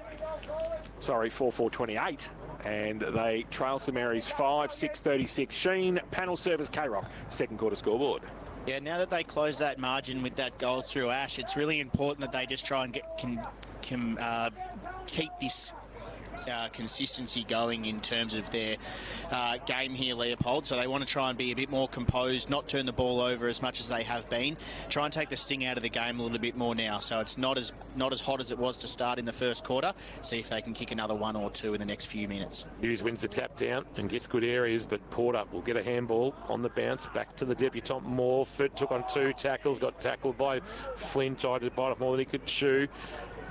Rocho O'Toole had to lay a tackle, but then Blood came up with the footy for St Mary's, kick towards half forward. Good spoil. Trent Thompson knocked it away from Sam Burke, but Sam Burke's going to end up with the footy. Got it from Flynn. Handball, Nick Dowling. Nick Dowling dinks a kick wide, one-on-one, leading the race to the footy, trying to get back onto the left boot. His Ham, and that is a bullet onto the chest of Cockrell. Just a slight difference in class there, Braden Ham and Charlie Alexander. And I reckon Alexander, if he's been in the comp a bit longer, knows that Braden Ham is only going one way, and that's back onto the left boot. Yeah, he just sold him there, and he was able to wheel around onto the left foot. It was a beautiful pass, and Cockrell knew exactly how he was going to kick it, and he was there ready leading out to take the mark and go back and have a shot on goal. Kicked 2 goals when they met back in round 5, 21 disposals at Memorial Park. That kick won't be a goal. It's across the face, won't have to carry. They fly, and it's off hands and through for a minor score. So St Mary's advanced to 5-7-37. They lead by 9. Leopold 4-4, 28, 18.5 minutes played on the second quarter. Barwon Foods time clock. Sheehan, the undertaker with the kicking in duties, goes to the back pocket and finds McLean. He takes the mark and plays on now. Kicks down the line towards centre wing on the outer side. Over the head of a couple. It's a hold, said the umpire, I think. Free kick. It's going to be against Hawker. Is it? Yep. Or going to Sam Christensen. So the 2 number 15s. Christensen has the free kick right in front of the KFC scoreboard here. Goes towards half forward with the kick. Burke couldn't take the mark. His second effort was good. He got it away to Garner. He got it to Bailey Cockrell, 45 from goal towards the goal square, but it's all Leopold behind the ball there. Trent Thompson plays Grobbelaar again and goes to the outer side. And taking the mark there is the Roadshow. Rochow O'Toole in front of the pass player stand. High ball towards the outer half-back flank. Sheen and Hawker both flew. Neither could mark. Hawker tried to take it off the hands of the pack. Went one hand and left it behind. Chance here for Cockrell. Kick partially smothered. It's going to get to Ham. Knocked forward for St Mary's, but over the head of Vallelonga. It'll roll into the pocket. Rochow O'Toole ran out of room. Did he? Yes. He'd be happy for the ball to go out of bounds. And we'll get a boundary throwing in the left forward pocket. Southern end of the ground. St Mary's in attack, 5-7-37, leading Leopold 4-4-28. The margin is 9, and we're ticking into time on as we speak on the second quarter. Barwon Foods time clock. So boundary throw in. The 2 number 18s, Burke and Giddings. Giddings gets it down for Leopold. Falls towards Sheehan. Flynn wraps him up, and the umpire will come in and ball it up about 45 out from the St Mary's goal. Burke again against Giddings, who gets it down. Vallelonga over the top of it as well. Tries to get the footy forward. Handball was okay on the up to Tanner for Leopold. Comes towards half-back, and Stone takes the mark for the Lions. Hasn't got much to kick to, though. St Mary's have filtered back nicely in defence. Called to play on now at half-back, Riley Stone. He wants to go short now to Tanner. It's okay in front of the St Mary's coaching box. And Fitty. Oh, umpire Douglas against Charlie Lang. He says, come back here, Norm. Come on, Charlie. Come back. Tanner is going to run past him as he goes towards half forward for Leopold. So 50 is the mark standing. Tanner now. Scott standing right next to him wants the handball. He's not going to go there, though. He's going to play on and then go across. Oh, jeebus. To half forward, dangerous kick looking for Sheehan, falls to the side of the pack, handball by Gilbert to Porter, back to Gilbert, running in the Paul Peck pocket. He goes with a right foot kick. Travellini the other way, easily pick up, got it to Vallelonga, called to play on. He does so now, goes towards the centre of the ground. Rudd back on the ground, takes the mark for St Mary's. There's calls for 50, but Rudd's got to wait for the cavalry to get forward of the footy. He goes wide. Harry McMahon, how will it bounce? It will pitch and bounce away from him, but he's able to trap it and fire a handball back to Wales. Wales a kick into the left forward pocket. Oh, sitting duck. Good spoil over the top came from Lunnon Johnson. Knocked it away there from Garner. We haven't called a lot of Jared Garner this afternoon. He may still be mentally at Lord's watching the Aussies get beaten by South Africa. And we'll wait for the ball to come back from over the fence, and we'll get a boundary throw in left forward pocket. 22 minutes played in a low scoring second quarter of action after both teams kicked 3 in the opening term. We've only had the 3 combined in this second period of play. 2 to the Saints and 1 to the Polders, and the margin is 9 as the ball's thrown back into play. Rudd on the tap down, clearing kick, a high ball, might have been Lunnon Johnson. It spins like a helicopter to the middle of the ground. Rayner had a little fumble. Ash a good pick up, and then bang, dumped. That's a wonderful tackle by Hamish Burke, because if Ash had got out, they were away, Leopold.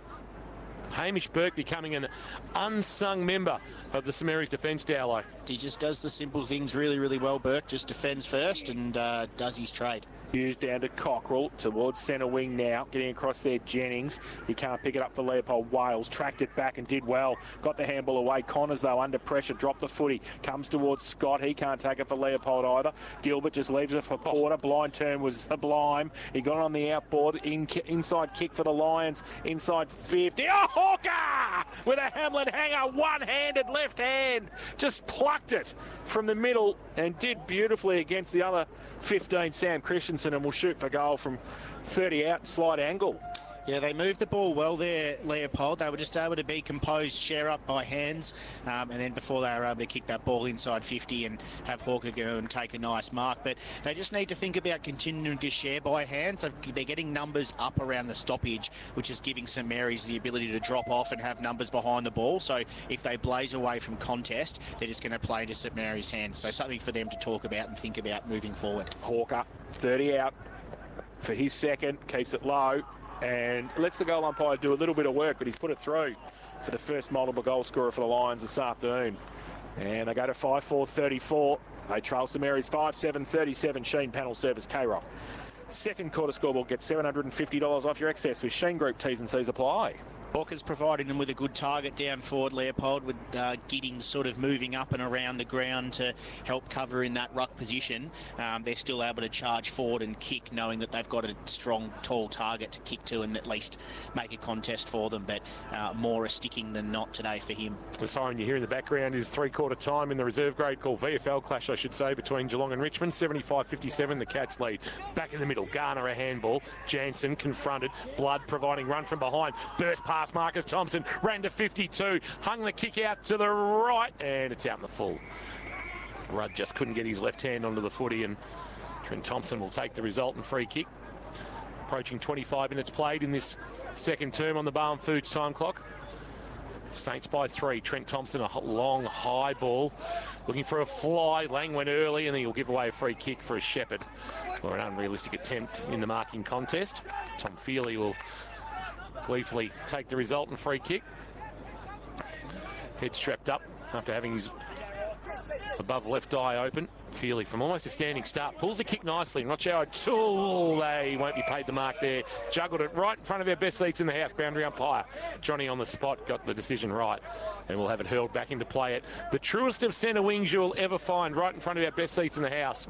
Best vantage point in the GFNL to call from. As pitcher has to go against Hughes. Maybe pitcher winning the tap down. Tanner in traffic. Handball missed. Feely putting his head over the footy was McLean. Did well, fired a handball up, but missed a teammate and found only Blood. Dowling loops a handball over the top. Marcus Thompson somehow reefed the ball away from Jansen in a tackle. Got a stoppage. We'll get a ball up right half forward. Good intensity taking place on this near side, Dowlow, from both teams. There are great intensity around the contest. That's what they need to keep up, both sides. Hughes gets it down. Blood couldn't take it. Porter can. Handball to Scott. Free kick. Going to come back. Blood against Feely. Some ironic cheers from the St Mary's coach's box too. Ball comes in towards forward 50. McMahon getting back there. Burke runs at the back, gets great tackled. Ball spills through. Kick off the ground. Came through, and that was Harry McMahon who kicked it from the goal square and just put it in, just Yarn Mulby style, and puts his first on the board this afternoon, and a nice little late goal before half-time for St Mary's. They go to 6-7-43, and they lead Leopold, who are 5-4-34.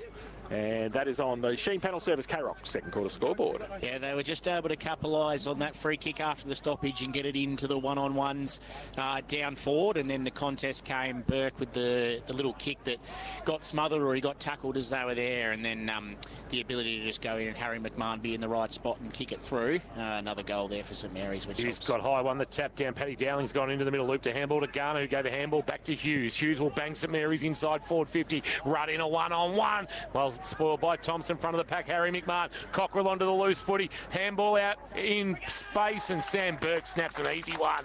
That's St Mary's at its best. Hughes with the advantage in the ruck was able to guide it down where he wanted it, and away they went. Back-to-back goals, and the margin is now out to 15. It's a game-high lead. 7-7-49 the Saints. They lead Leopold 5-4-34. Second quarter. K-Rock Sheen Panel Service scoreboard. It's $750 off your excess with Sheen Group. Terms and conditions apply. I love the work of Jared Garner at centre half forward, just coming up to the stoppage and being able to that feeder out from the middle. Yeah, absolutely. And having Dowling go into the contest as well just helps bolster St Mary's, because McLean's not going in there with him, but he gets so aggressive running through that it just causes a bit of interest in terms of the defence in there as well. Ball back in the middle. Pup Thompson tried to get it away, did. Pitcher got the kick towards centre half forward, but they've got a man by, that's a hold, said the umpire, and it's going to come back. I think Lang gave it away. He's having a dirty afternoon with the umpires, Charlie Lang. He's not getting too much love from any of them, and he's given the free kick away, and it will be Henry Hawker with the free kick, 50 from goal.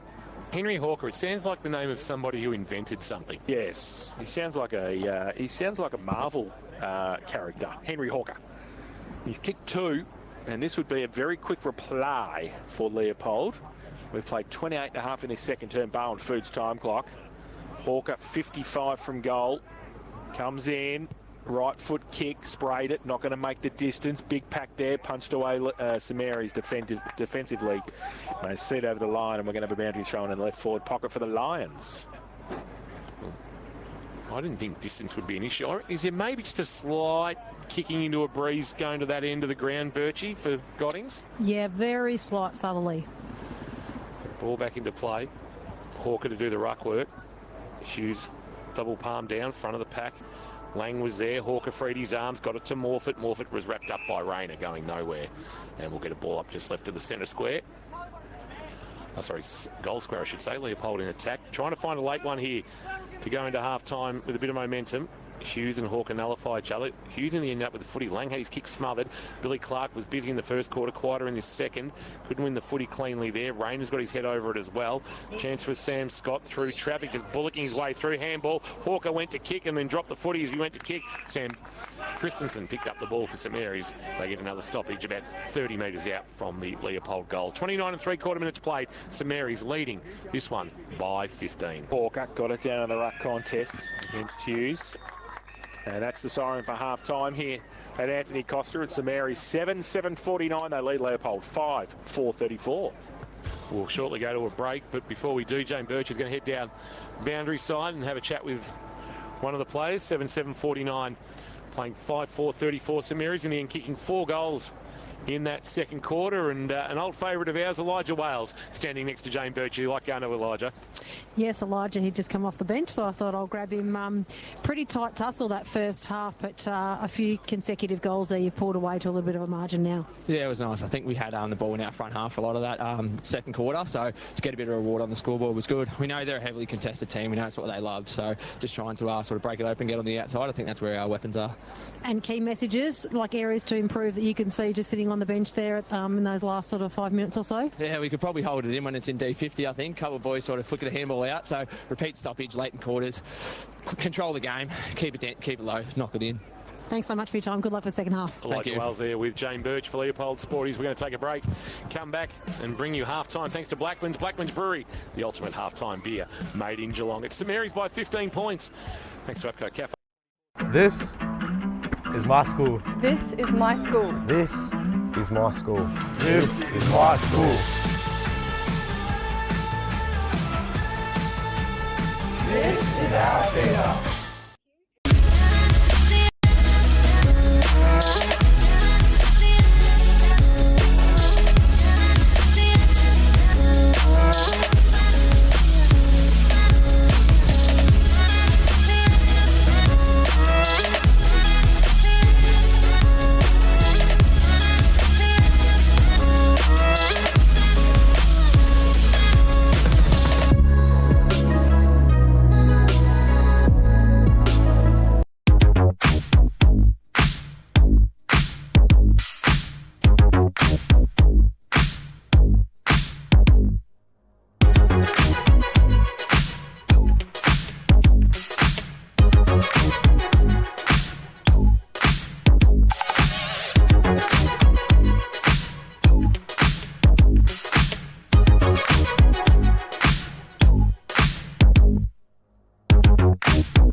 stats for the game. Well, statistically, I shouldn't even be here. I've got a patio to pay. Kerrs Hire, North Geelong, Grovedale and Ocean Grove. KerrsHire.com.au.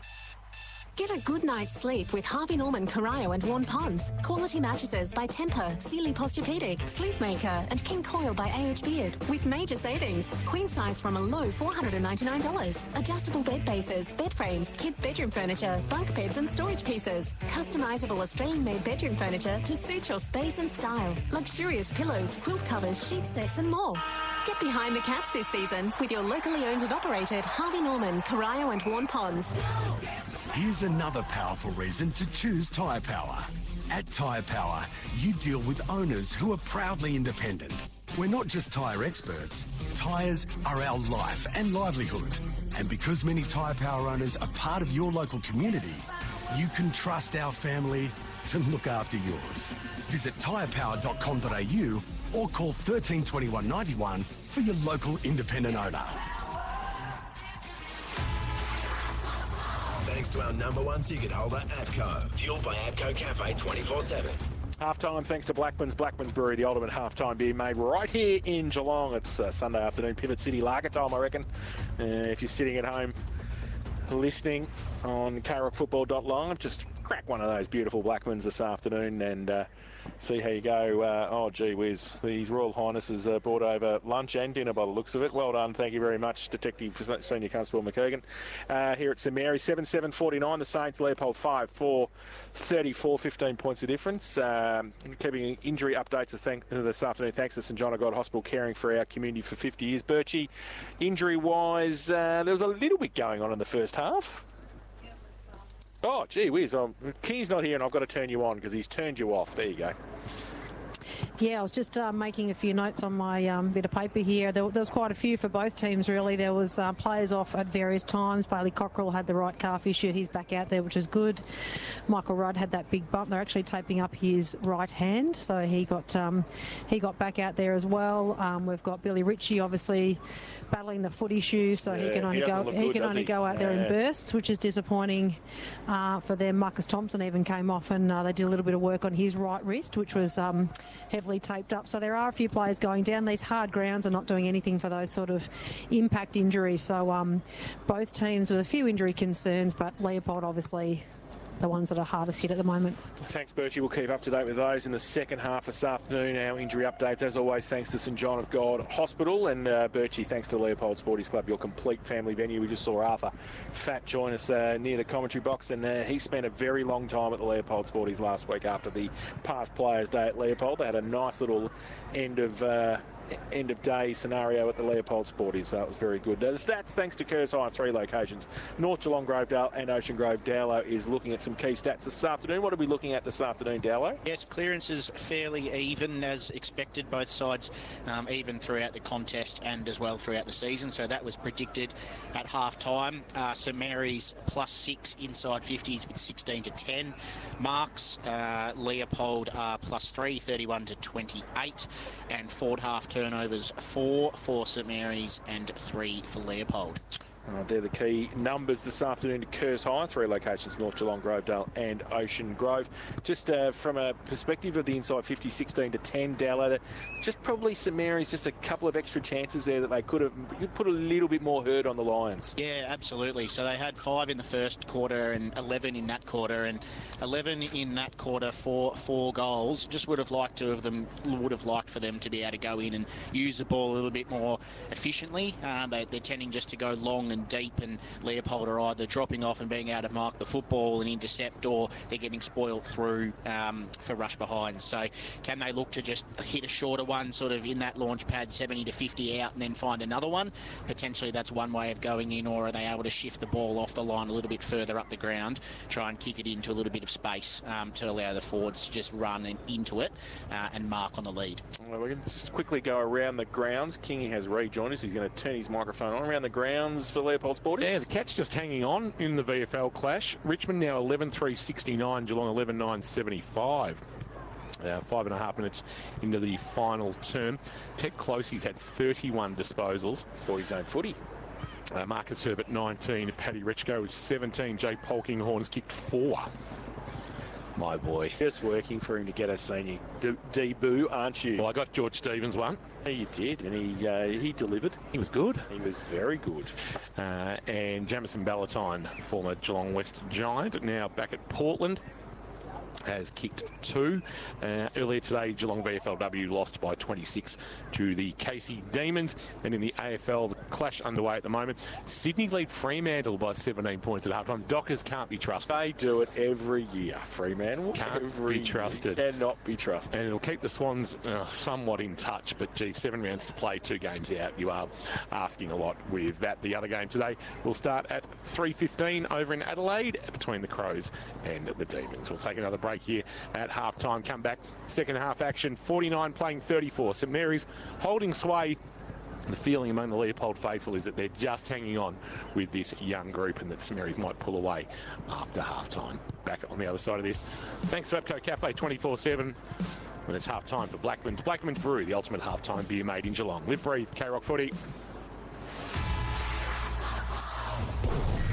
K-Rock's Tim and Jess. So they're calling it a mini moon. Essentially, it's just like a small asteroid. It's about 10 metres wide. It's coming so close to the Earth that it's getting picked up by the gravitational pull. And it's going to do one loop and then get flung straight back out into the universe. Yeah. Can we give it a more catchy name? Murray the Moon. Murray the Moon. There we go. Excellent. That's all I needed. They're expecting Murray to start his orbit as of September 29. That's nice. Now I'm worried for Murray. The Murray worry is quite high. But thank you very much. Voted by a panel of their peers to most likely make you laugh whilst driving home in 2025. Tim and Jess on K-Rock. Your future, your hands. Study at the Gordon. Since a bloke named Bill started cutting timber in a mill back in 1980, Barwon Timber's been the builder's best mate ever since. Whether you're stick framing or need prefab frames and trusses, Barwon Timber's got what you need for every building stage. Geelong owned and operated with trade quality products in stock, ready to go. Barwon Timber, Fellmongers Road, Breakwater. The team that builders just keep coming back for. I'm going down to Barwon Timber. Hamlin Homes, with over 40 years of commitment building homes throughout Geelong and the Surf Coast. Hamlin Homes is family operated, born, raised and living in Geelong and committed to thriving into the future. Committed to building quality, sustainable homes. Committed to supporting you throughout your building journey. Hamlin Homes, built on a commitment to local trades using premium quality materials, including a roof made from Colorbond steel. Hamlin.com.au, CDB-U 52938. All this footy making you peckish? Time for some Zambrero feel-good mix. Incredible burritos, bowls and nachos. Cook slow and serve fast with only the freshest, most delicious ingredients. Plus, when you buy a regular or big burrito or bowl, Zambrero donates a meal to someone in need through the Plate for Plate initiative. Feel extra good about every bite. Grab your Zambrero now. Geelong West, Ocean Grove and Torquay. Or order online so you don't miss any of the action. Zambrero, feel good mix. At Harvey Norman, Corio and Warren Ponds, meet the next generation of computing power, the new Intel Ultra processors.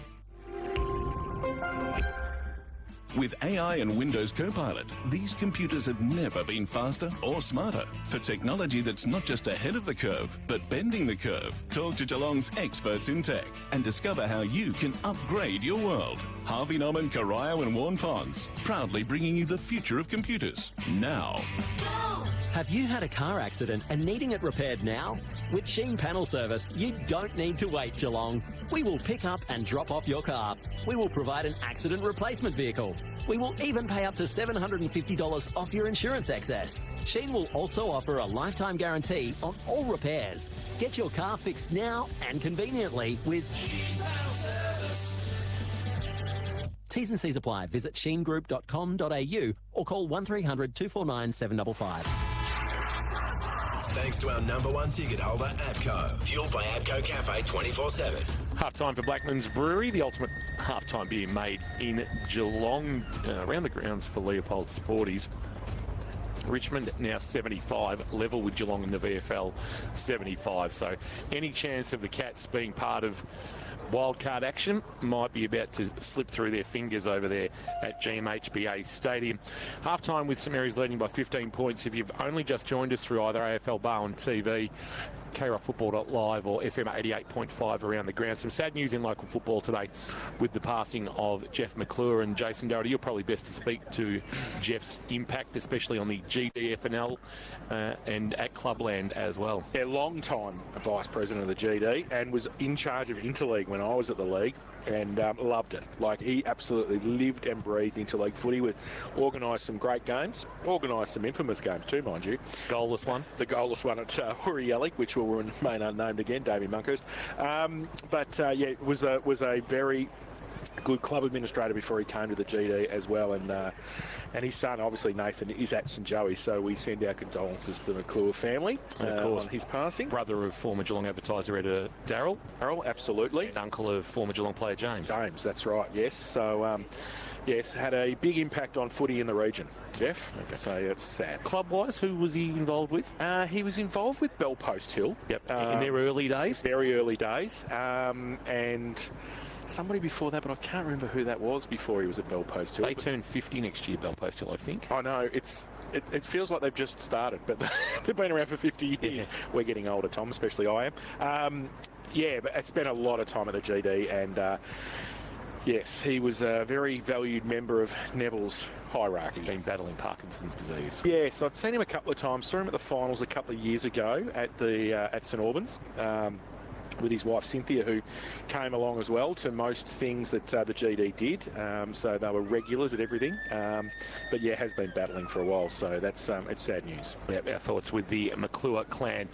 Back here at Anthony Costa Oval, let's have a look at the head-to-head for Breakwater Meadowlands. Steel Projects made easy. Matt Dowling keeping an eye on a couple of head-to-heads today. The impact of Dowling and Giddings on this contest. Paddy Dowling and Connor Giddings, two of the leading goal kickers in the competition, and also in the midfield of Tate Porter and Braden Ham. What have you taken away from the first half, Dowlo? Yeah, well, Dowling's been well held by Lockie McLean, but he still had the 8 touches and kicked 2 really nice goals. Giddings has kicked 1 goal and had 7 touches because his impact's sort of been up and around the ground, pinch hitting in the ruck as well. Porter's had 12 touches for Leopold, and Ham, who's been moving in between the centre and a little bit off half-back as well. He's had 7 touches. I'd like to see him potentially get a little bit more impact on the game. If he's going to be at half-back, try and get some bit more run and carry and set up some offensive play for St Mary's, and then if he's playing in the midfield, get his hands on the ball and help get that ball moving forward. But they're the head-to-head matchups as we sit at half-time. Thank you for that. Great work by you as always, Dowlo. Thanks to Breakwater Meadowlands Steel Projects made easy. Just Google Breakwater Meadowland and find out a little bit more about what they can do for you at Breakwater Meadowland. And of course, Dowlo and the expert chef of the Sporting Globe, Eat Drink Sport, Ryrie Street in Geelong. 15 points is a margin. St Mary's kicking 4 goals in that second quarter to 2 after trailing by 1. They now lead by 15. And gee, Elijah Wales is a bit stiff, Birchie. He finished the second quarter on the bench and he'll start the third quarter there as well. Yeah, that's not how it's meant to be, I don't think. But anyway, maybe that's part of their rotations. Cats have just kicked a goal in the VFL clash to go 6 points clear at the almost 15-minute mark. 12-9, 81 to 12-3, 75. So the Cats looking to topple the Tigers over there at GMHBA Stadium. Umpire just waiting for the last remnants of the crowd to make their way off the ground. What have you picked up already, Jace? Oh, just Billy Ritchie deep forward. So with that foot injury, obviously can't run too far. So he's probably not a bad option deep forward for Leopold. It's good overhead. Yeah, he's a pretty cunning sort of player too near the goal. So, and that means Giddings will start in the ruck, and Paddy Dowling's gone to full forward to start the quarter for St Mary's as well. All right, so umpires, everybody's just made their way behind the fence line, and that means we can get things underway here with this third quarter. Thanks to Barwon Timber, Geelong owned and operated, building better since 1980. Umpire Irvin holds the ball aloft, and we are underway with third quarter action. Here again is Jace. So ball up for Giddings and Fletcher Hughes, who gets it down. Hughes in the middle. The ball sticks in the mud. Rayner from half-back. His kick was smothered for St Mary's. Thrown out. The umpire said play on. The handball chopped off. Giddings' kick was smothered. Ham pushed in front of him. Hughes give it back to Braden. He does. Handball's over the top to Flynn. Has to be quick. Tried to handball it inside. Garner rode the tackle. Got the handball out. Missed the target though. Stone. He gets the kick up the chimney towards centre wing. Ham goes up. He can't take the mark through the middle. Clark.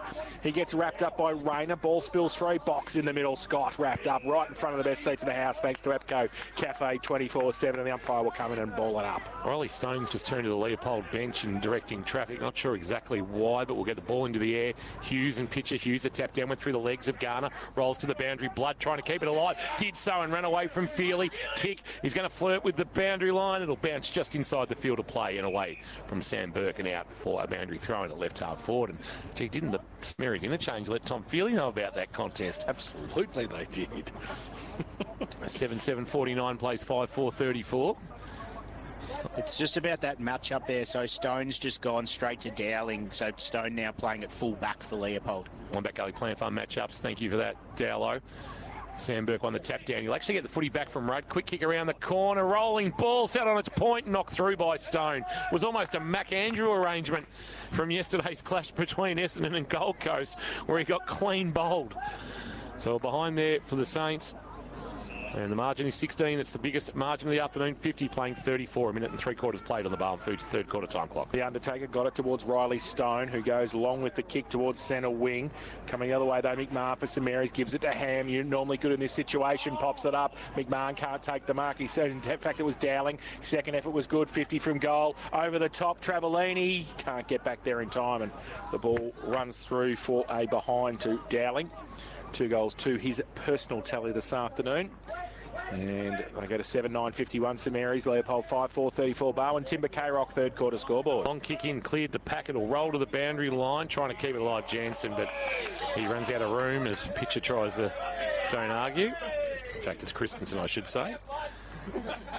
And we'll get it thrown back into play. There's plenty of yap coming from the St Mary's bench. And you can hear it through our effects mic here this afternoon.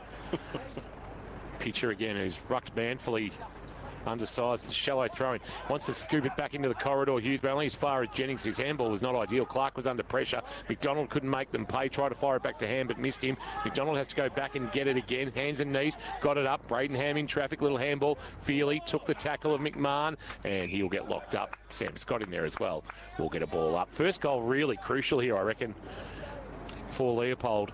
If they find themselves the best part of 4 goals down, it might be a tough road to hoe, but if they can get back to within a couple, give themselves some confidence, it might open the door for them. Ball to the side of the ruck contest. Porter wrapped up. That's holding the ball, the umpire's going to say. Absolutely. Porter's going, I didn't even end up with the ball. Too late.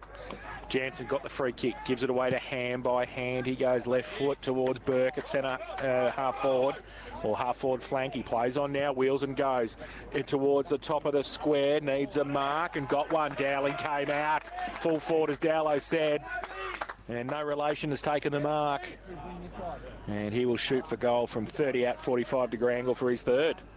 Braden Ham spoke about him at half-time about getting more impact in the game. He's had 5 to start this third quarter off half-back and instrumental in setting up that piece of play to get the ball to Paddy Dowling. So Dowling, northern end of Anthony Costa Oval, at left half forward. Coming in now on the runway. He's kicked 2 this afternoon, and he has kicked 3. Oh, there's no doubt about that whatsoever as he puts his third on the board. And the 8th for St Mary's, 8-9-57. They lead Leopold 5-4-34. Barwon Timber K-Rock, third quarter scoreboard. Geelong owned and operated, building better since 1980.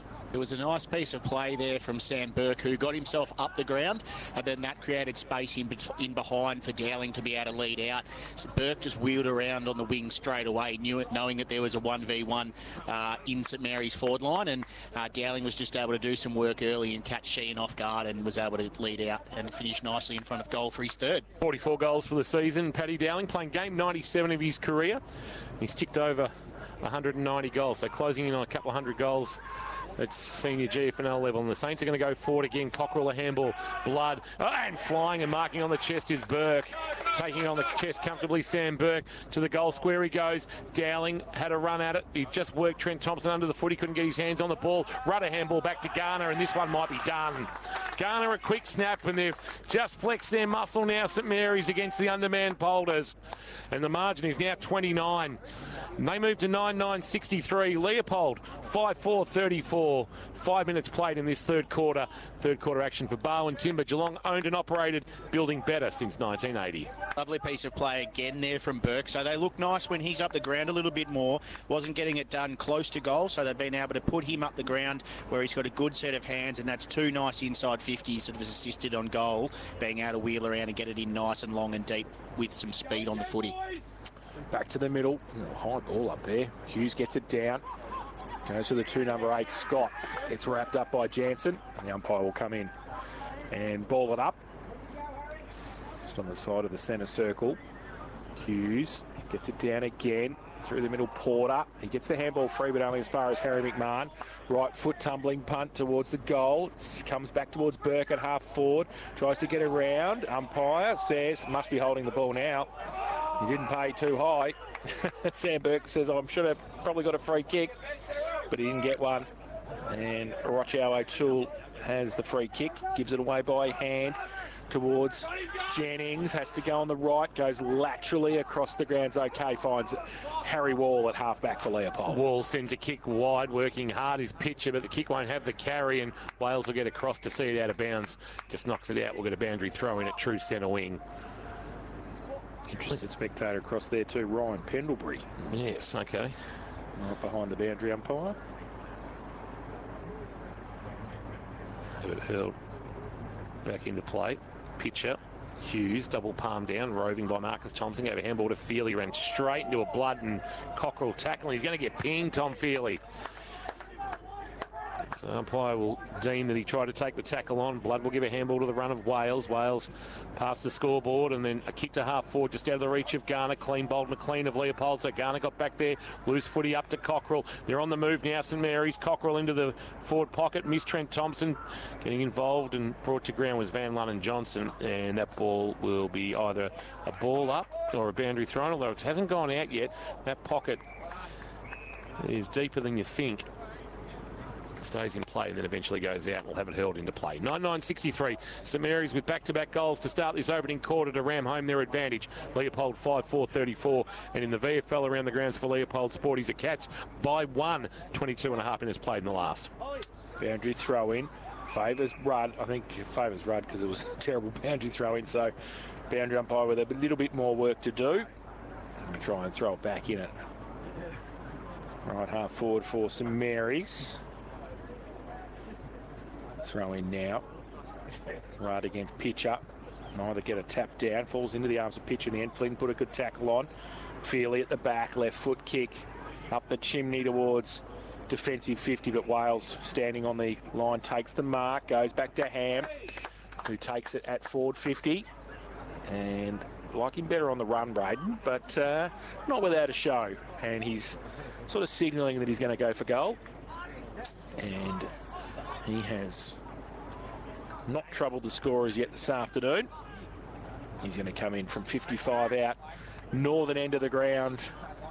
Slight breeze back into him as he comes in for St Mary's 10th of the afternoon. Gives it everything he's got, and the goal umpire says it is touched and through for one behind. To the home side, they go to 9-10-64. They lead Leopold 5-4-34. Barwon Timber K-Rock, third quarter scoreboard. Sheen quick to get on with it, sends it long. Gilbert his target, but Cockrell got in his face and provided a spoil. Knocked it out of bounds. So you go back about 15 metres and there'll be a boundary thrown. So actually not a bad result for Leopold, aside from no mark being taken. They've got it to just back of the wing on the outer side here at Anthony Costa Oval, but they do trail by 30.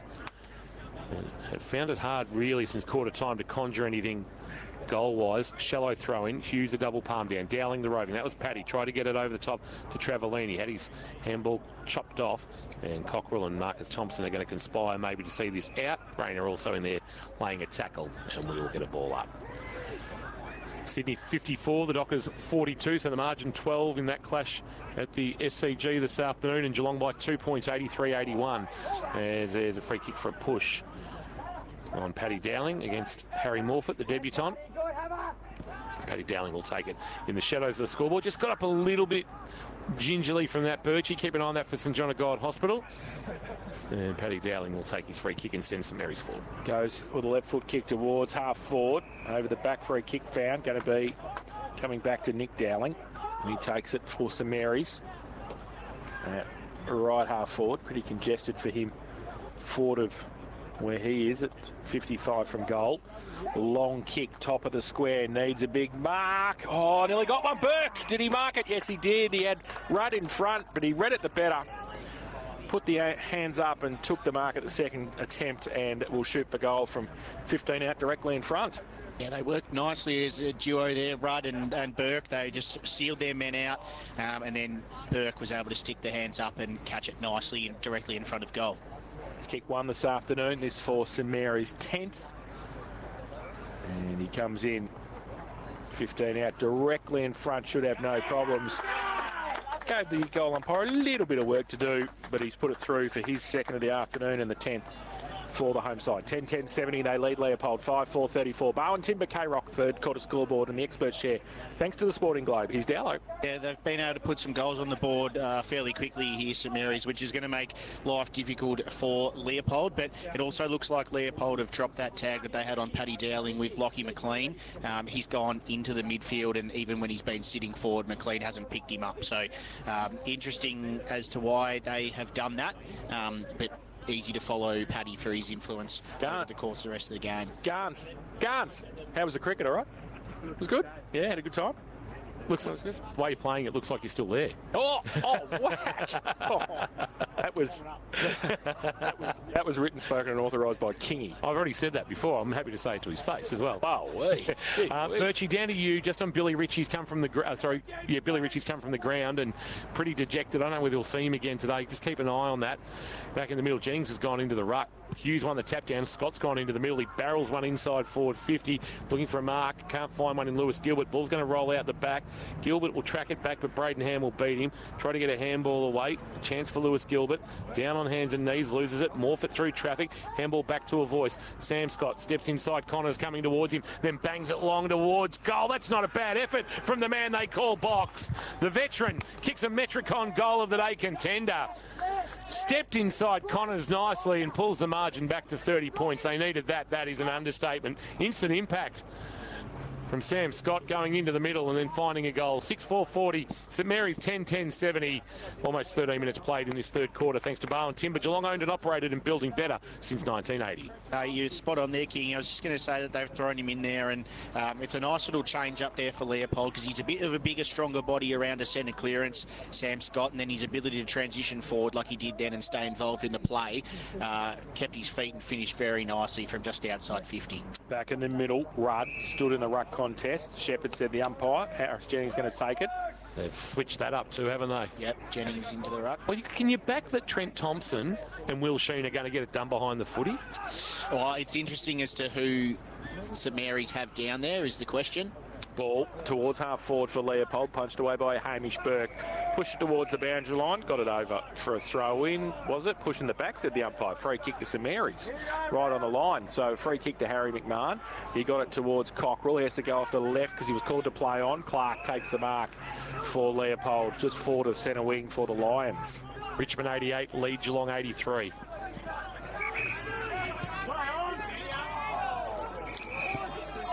Ball went wide, and I reckon Richmond are one. So Horan's just gone. As ball now from from Alexander for Leopold inside their forward 50. Big pack there in the right forward pocket, and we will have a ball up. So it's 10-10-70 here. St Mary's Leopold 6-4-40. We played 14 and a half minutes in this third term, and Bowen Foods bringing us the time clock. Sells the freshest fish direct to you, Donga Road, North Geelong. Right forward pocket. Hawker won the tap down. Is that Scott underneath that pack, trying to get to his feet? We'll get a ball up. It is Sam Scott, just trying to exert his influence on the contest. Rudd, Hawker, maybe Hawker winning the tap down, but St Mary's look to clear, and it's going to be knocked out of bounds there by Nick Dowling. So Sprague, Lockie Peck, Trent McMullen, all names that can further improve this St Mary's lineup that many thought might drop off the pace after the significant departures of the off-season, but they're defying the odds with a bunch of very talented and hungry youngsters. One of those is Michael Rudd winning the tap down to the front of the pack. Handball loop by Lang to Travellini. Running out of room with Sam Christensen, and we'll get another boundary throw in front of a Don Matheson pavilion that is well occupied this afternoon. Sunday afternoon football drawing a crowd here at Anthony Costa Oval, and they see St Mary's in this third quarter for Barwon Timber, leading by 30 points, 70 playing 40.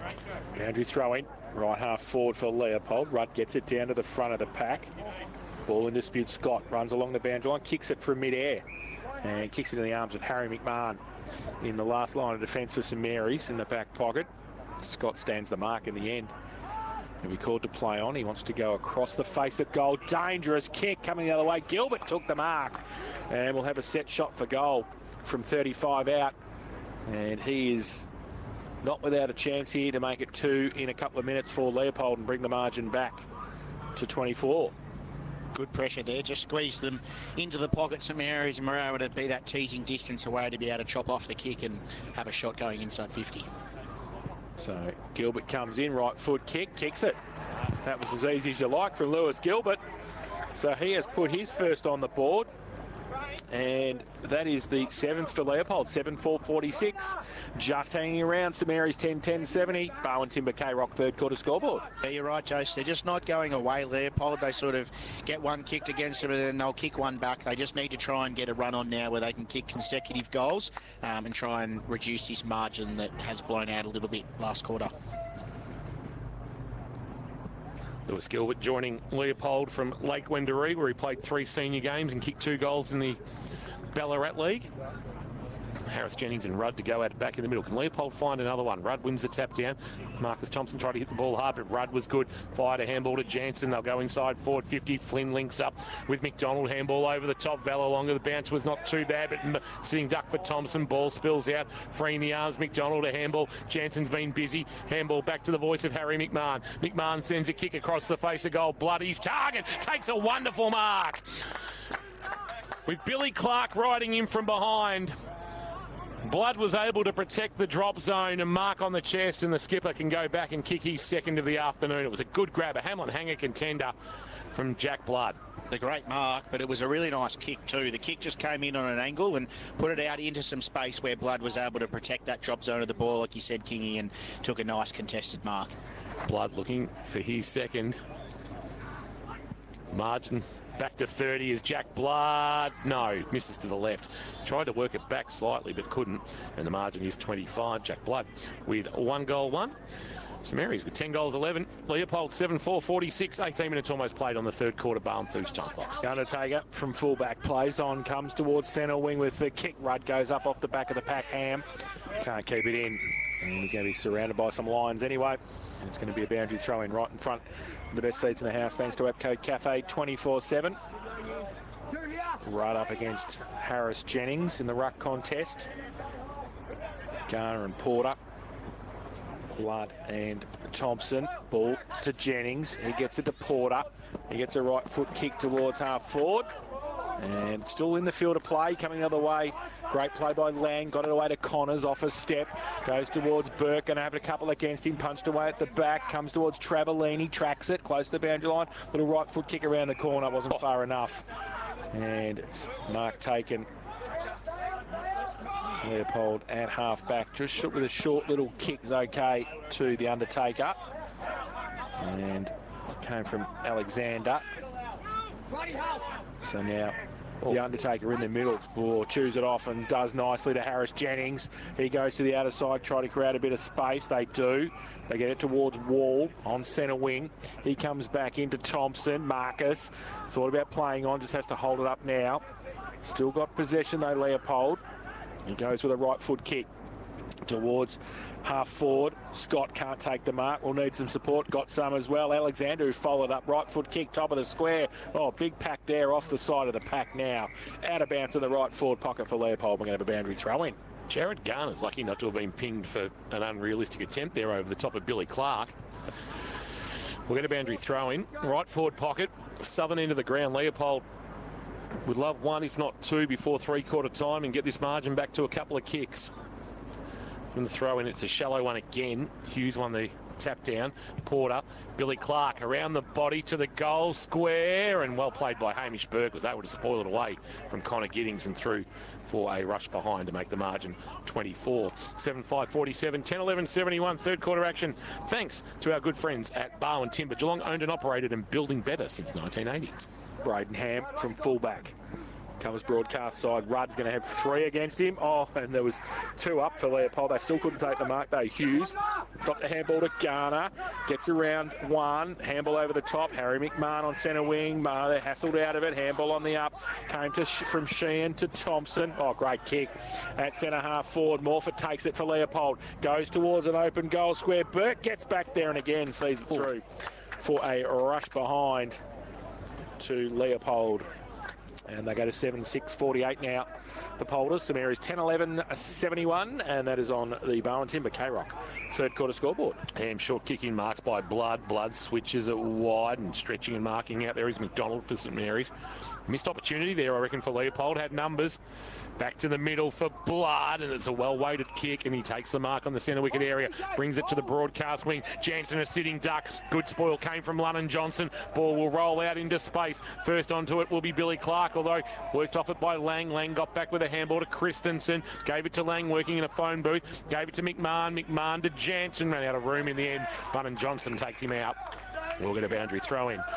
So Leopold getting some more forward forays.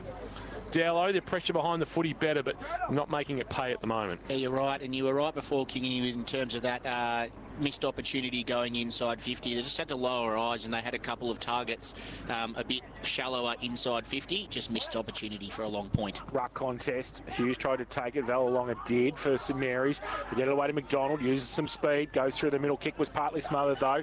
Ball spills to Travellini. Through traffic. Right foot kick. Heard the call of somebody. It wasn't one of his teammates though, because it was Harry Wall getting back there at half back for Leopold. He's taken the mark.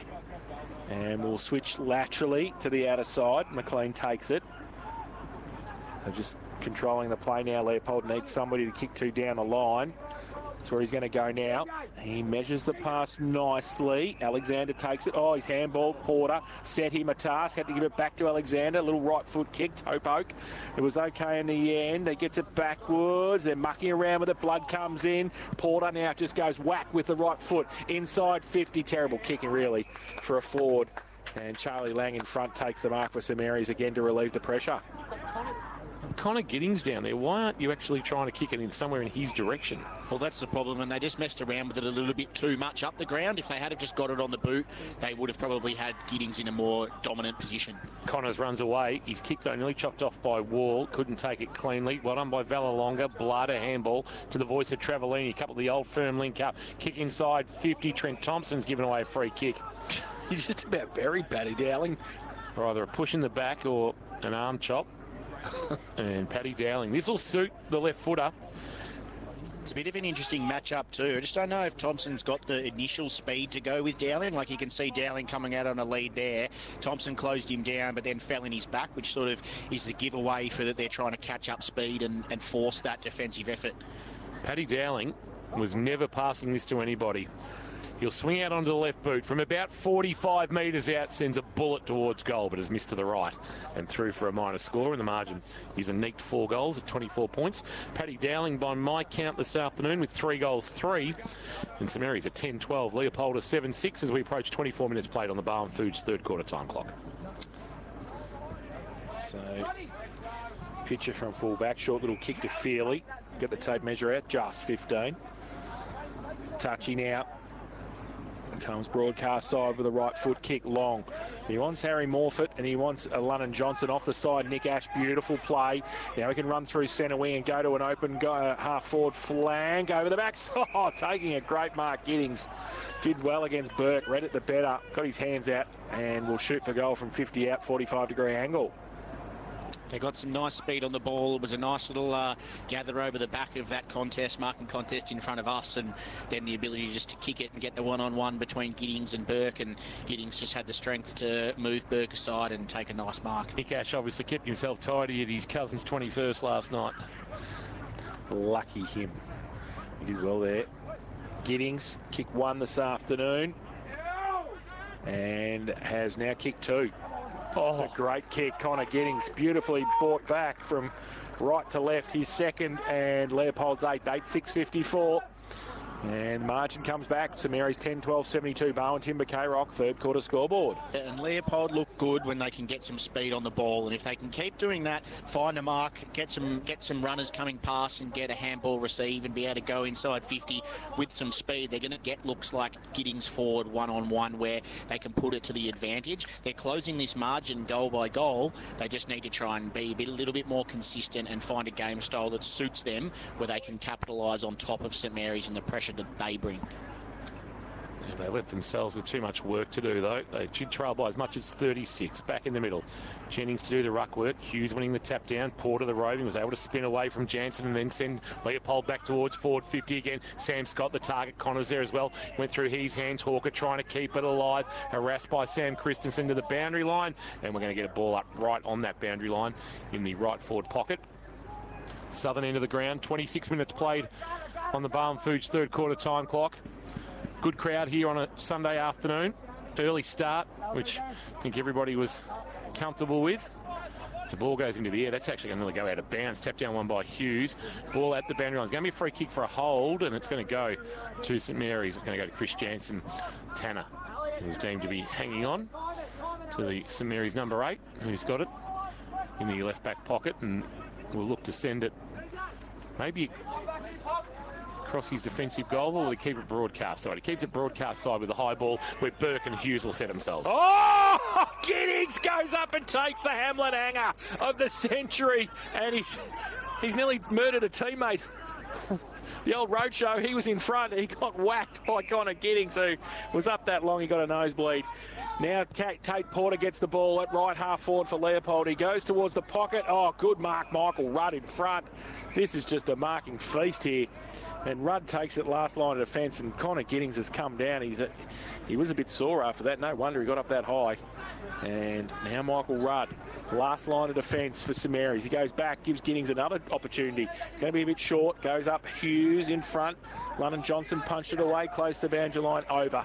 And a boundary thrown at right half forward for Leopold. 8-6-54, they trail St Mary's. 10-12-72. 27.5 played in this third term on the Barwon Foods time clock. They jag a late one here, Leopold, and cut that margin back to 12 points. They did trail by as much as 36.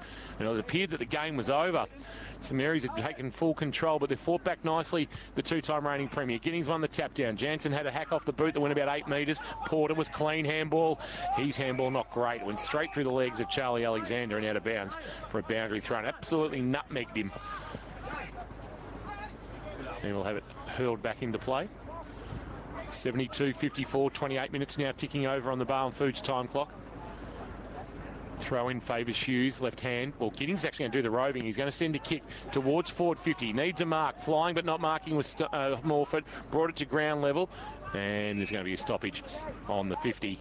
Leopold in attack. 72-54. Third quarter action thanks to Barwon Timber. Geelong owned and operated and building better since 1980. So a ball up at half forward for Leopold. Hawker's going to do the ruck work with Giddings behind the ball. He gets it down to Hawker. Ball in dispute. Feely tried to get it on the up, only as far as Ham. Kicked out, and he's back towards the Undertaker, who takes the mark just inside the centre square. Pierces the ball towards Pup. Marcus Thompson takes the mark just inside the centre square. At the southern end, Giddings coming off Birchie. Keep an eye on him. He's a bit sore as he comes towards you. Now, Thompson towards the pocket. He was looking for Harris Jennings. He couldn't find him. Ball spills out of bounds, and we'll have a boundary thrown in the right forward pocket. Birchie, down to you. Yeah, Giddings is looking very proppy, obviously. That Specky, where he was up a mile, came down and landed a bit awkwardly, but he seemed to just sort of agitate it again in a contest not long after that, so we'll keep an eye on that if it's an ankle or a knee. Hawker doing the ruck work. Front of the pack. St Mary's have got numbers, though. One of those is Christensen. He's brought to ground in a tackle. And we will get another ball up. Just trying to find that one more goal, Leopold. Give them some momentum going into three-quarter time. Just get someone aggressive at the stoppage here. They could do, Leopold. Hughes may be winning the tap down there. Good tackle laid over the top. Calls for holding the ball. Feely laying the tackle there. Who's at the bottom of all of that? Might be Bailey Cockrell. That is. And we'll do it all again. Right forward pocket. Tap down by Hughes. Roving by Porter. On the move. Snap around the body. Has missed. through for a minor score. There was the player getting aggressive you talked about, Dowlo. Just create a bit of confusion in the defence minds and see if you can get some hands on it and snap it through. Ham from fullback plays on for St Mary's, goes to the outer side as far as he can. Towards centre wing, big pack there, tapped on, free kick found over the shoulder, free kick to St Mary's. Lang's going to take the free kick. Just back end of centre wing for the home side. Leopold have got to clear out here and try and get some numbers back to squeeze his ground. So Lang now down the line with the kick. High kick to the outer side. Needs Nick Dowling at Burke. They both came across each other there. Now the ball spills free at the back. Wall gets a kick around the corner for Leopold. Off the back, Charlie Lang's handball to nobody. Through the middle, McLean did well. She's kicked though, was smothered. Comes back into Nick Connors and also McLean. And they wrap it up in the tackle. The umpire will come in and ball it up just inside the centre square. At centre wing on the outer side. 31 played in this third term. We're going to have a ball up. And ball up's going to be Jennings and Hughes. Hughes gets it down as the siren sounds. 4 3/4 time, and it's St Mary's 10-12-72. They lead Leopold 8-7-55. The first 3 goals of the third quarter when Sam Burke put them 36 points up. We thought this one might be over, but they've fought back Leopold. 3 goals through Scott Gilbert and Connor Giddings, who also put in his nomination for the Hamlin Hanger of 2025, just in front of our best seats in the house, Repco Cafe 24/7, and the margin is back to 17. 10-12-72 St Mary's, Leopold. This is my school. This is my school. This is my school. This is my school. This is our stadium.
Connect more, see more, and do more with a king-size TV featuring the very latest in smart technology. See the specialists in king-size TVs at Harvey Norman now.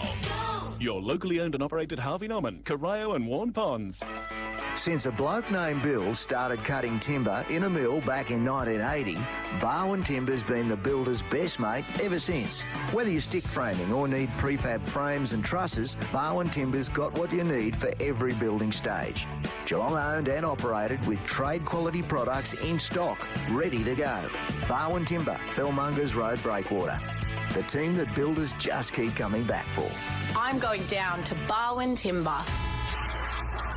Thanks to our #1 ticket holder, APCO. Fueled by APCO Cafe 24/7. Three-quarter time at Anthony Costa Oval. St Mary's 10-12-72, leading Leopold 8-7-55. The margin 17. 3 goals apiece in that second term, but right now the Saints are holding sway. Let's go around the grounds for Leopold Sporties. Geelong losing a heartbreaker in the VFL, 88-83 to the Tigers, led for much of the afternoon, but in the end have fallen 5 points short.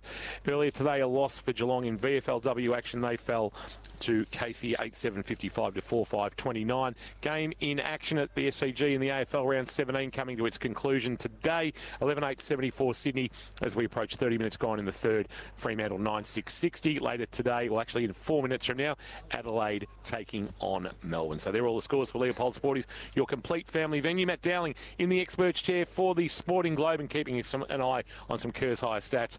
What are you seeing to three-quarter time and some of the numbers that are just influencing this contest? Yes, just in that quarter, St Mary's 9 clearances to Leopold 7.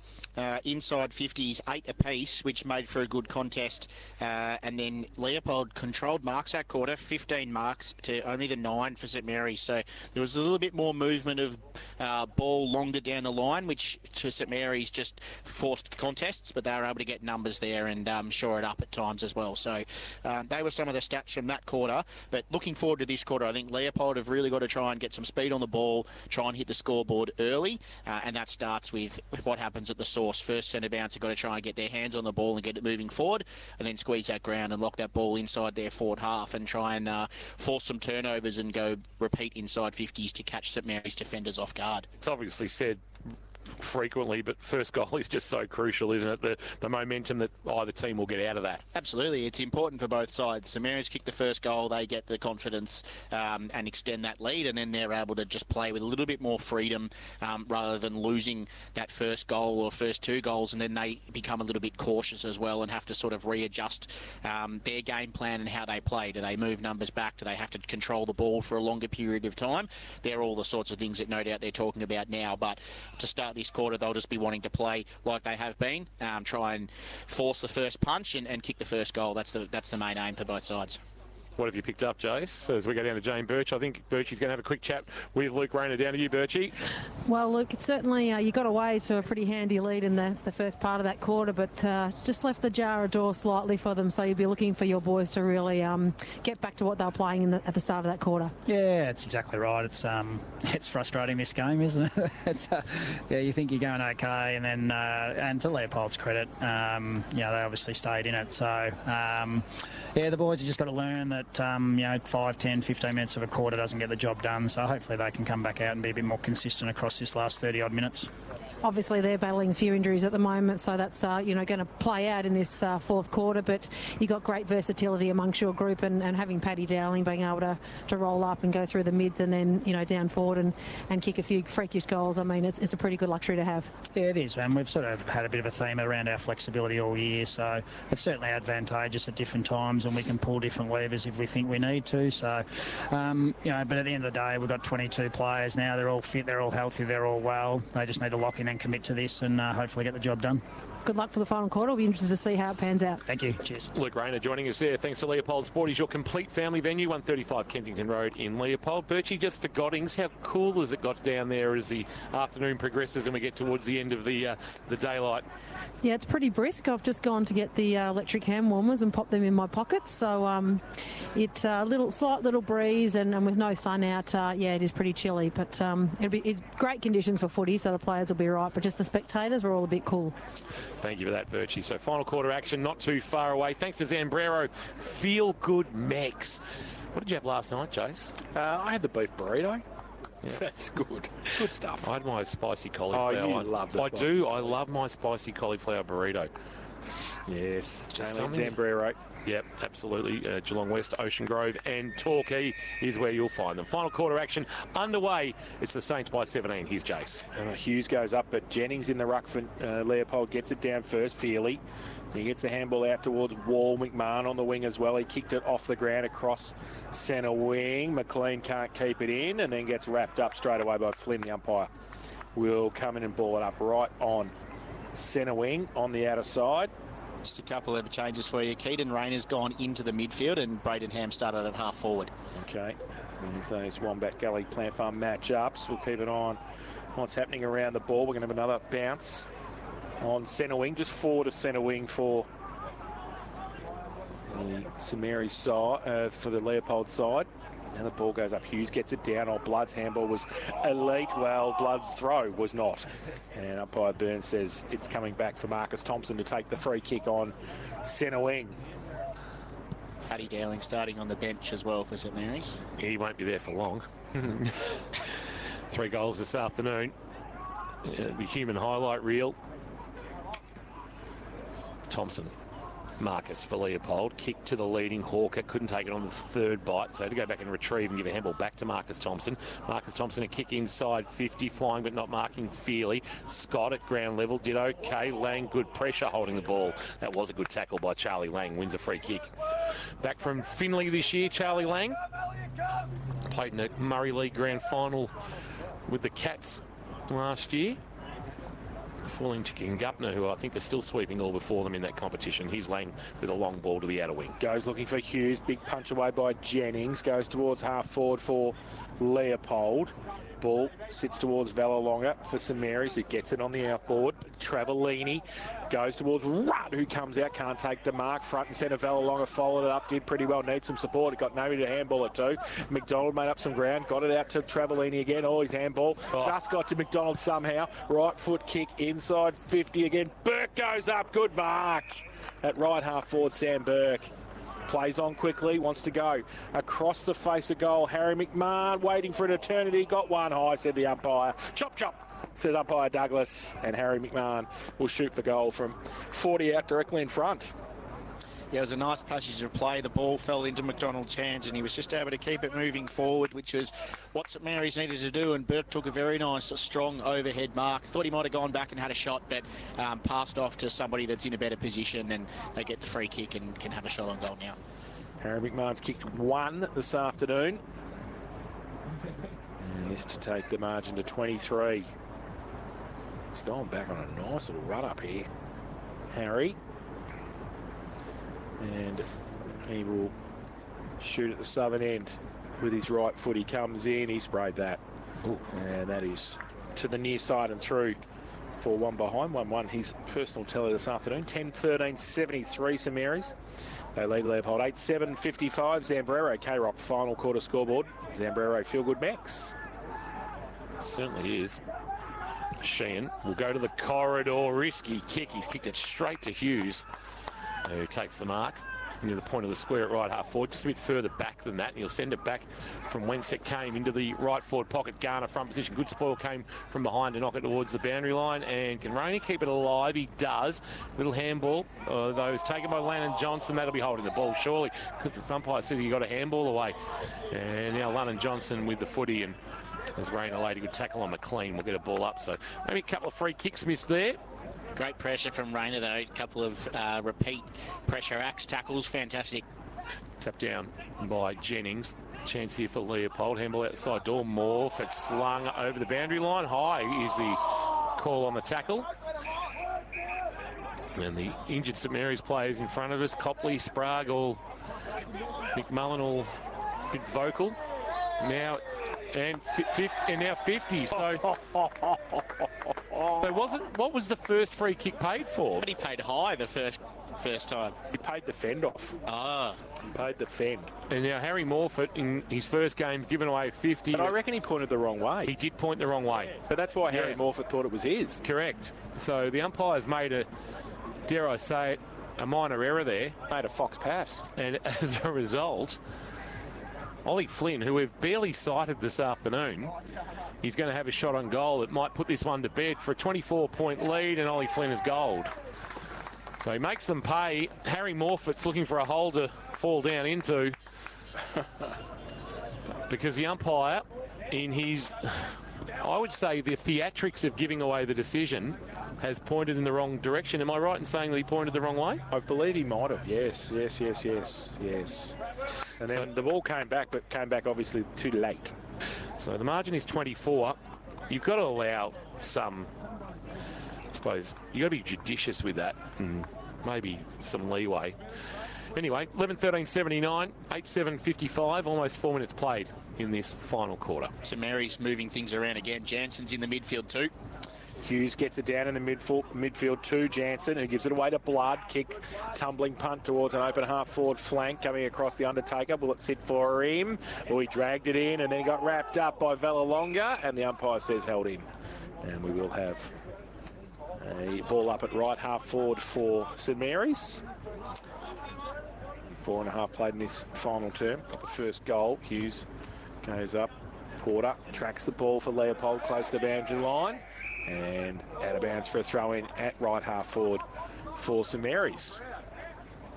11-13-79. They lead by 24 points. Leopold 8-7-55.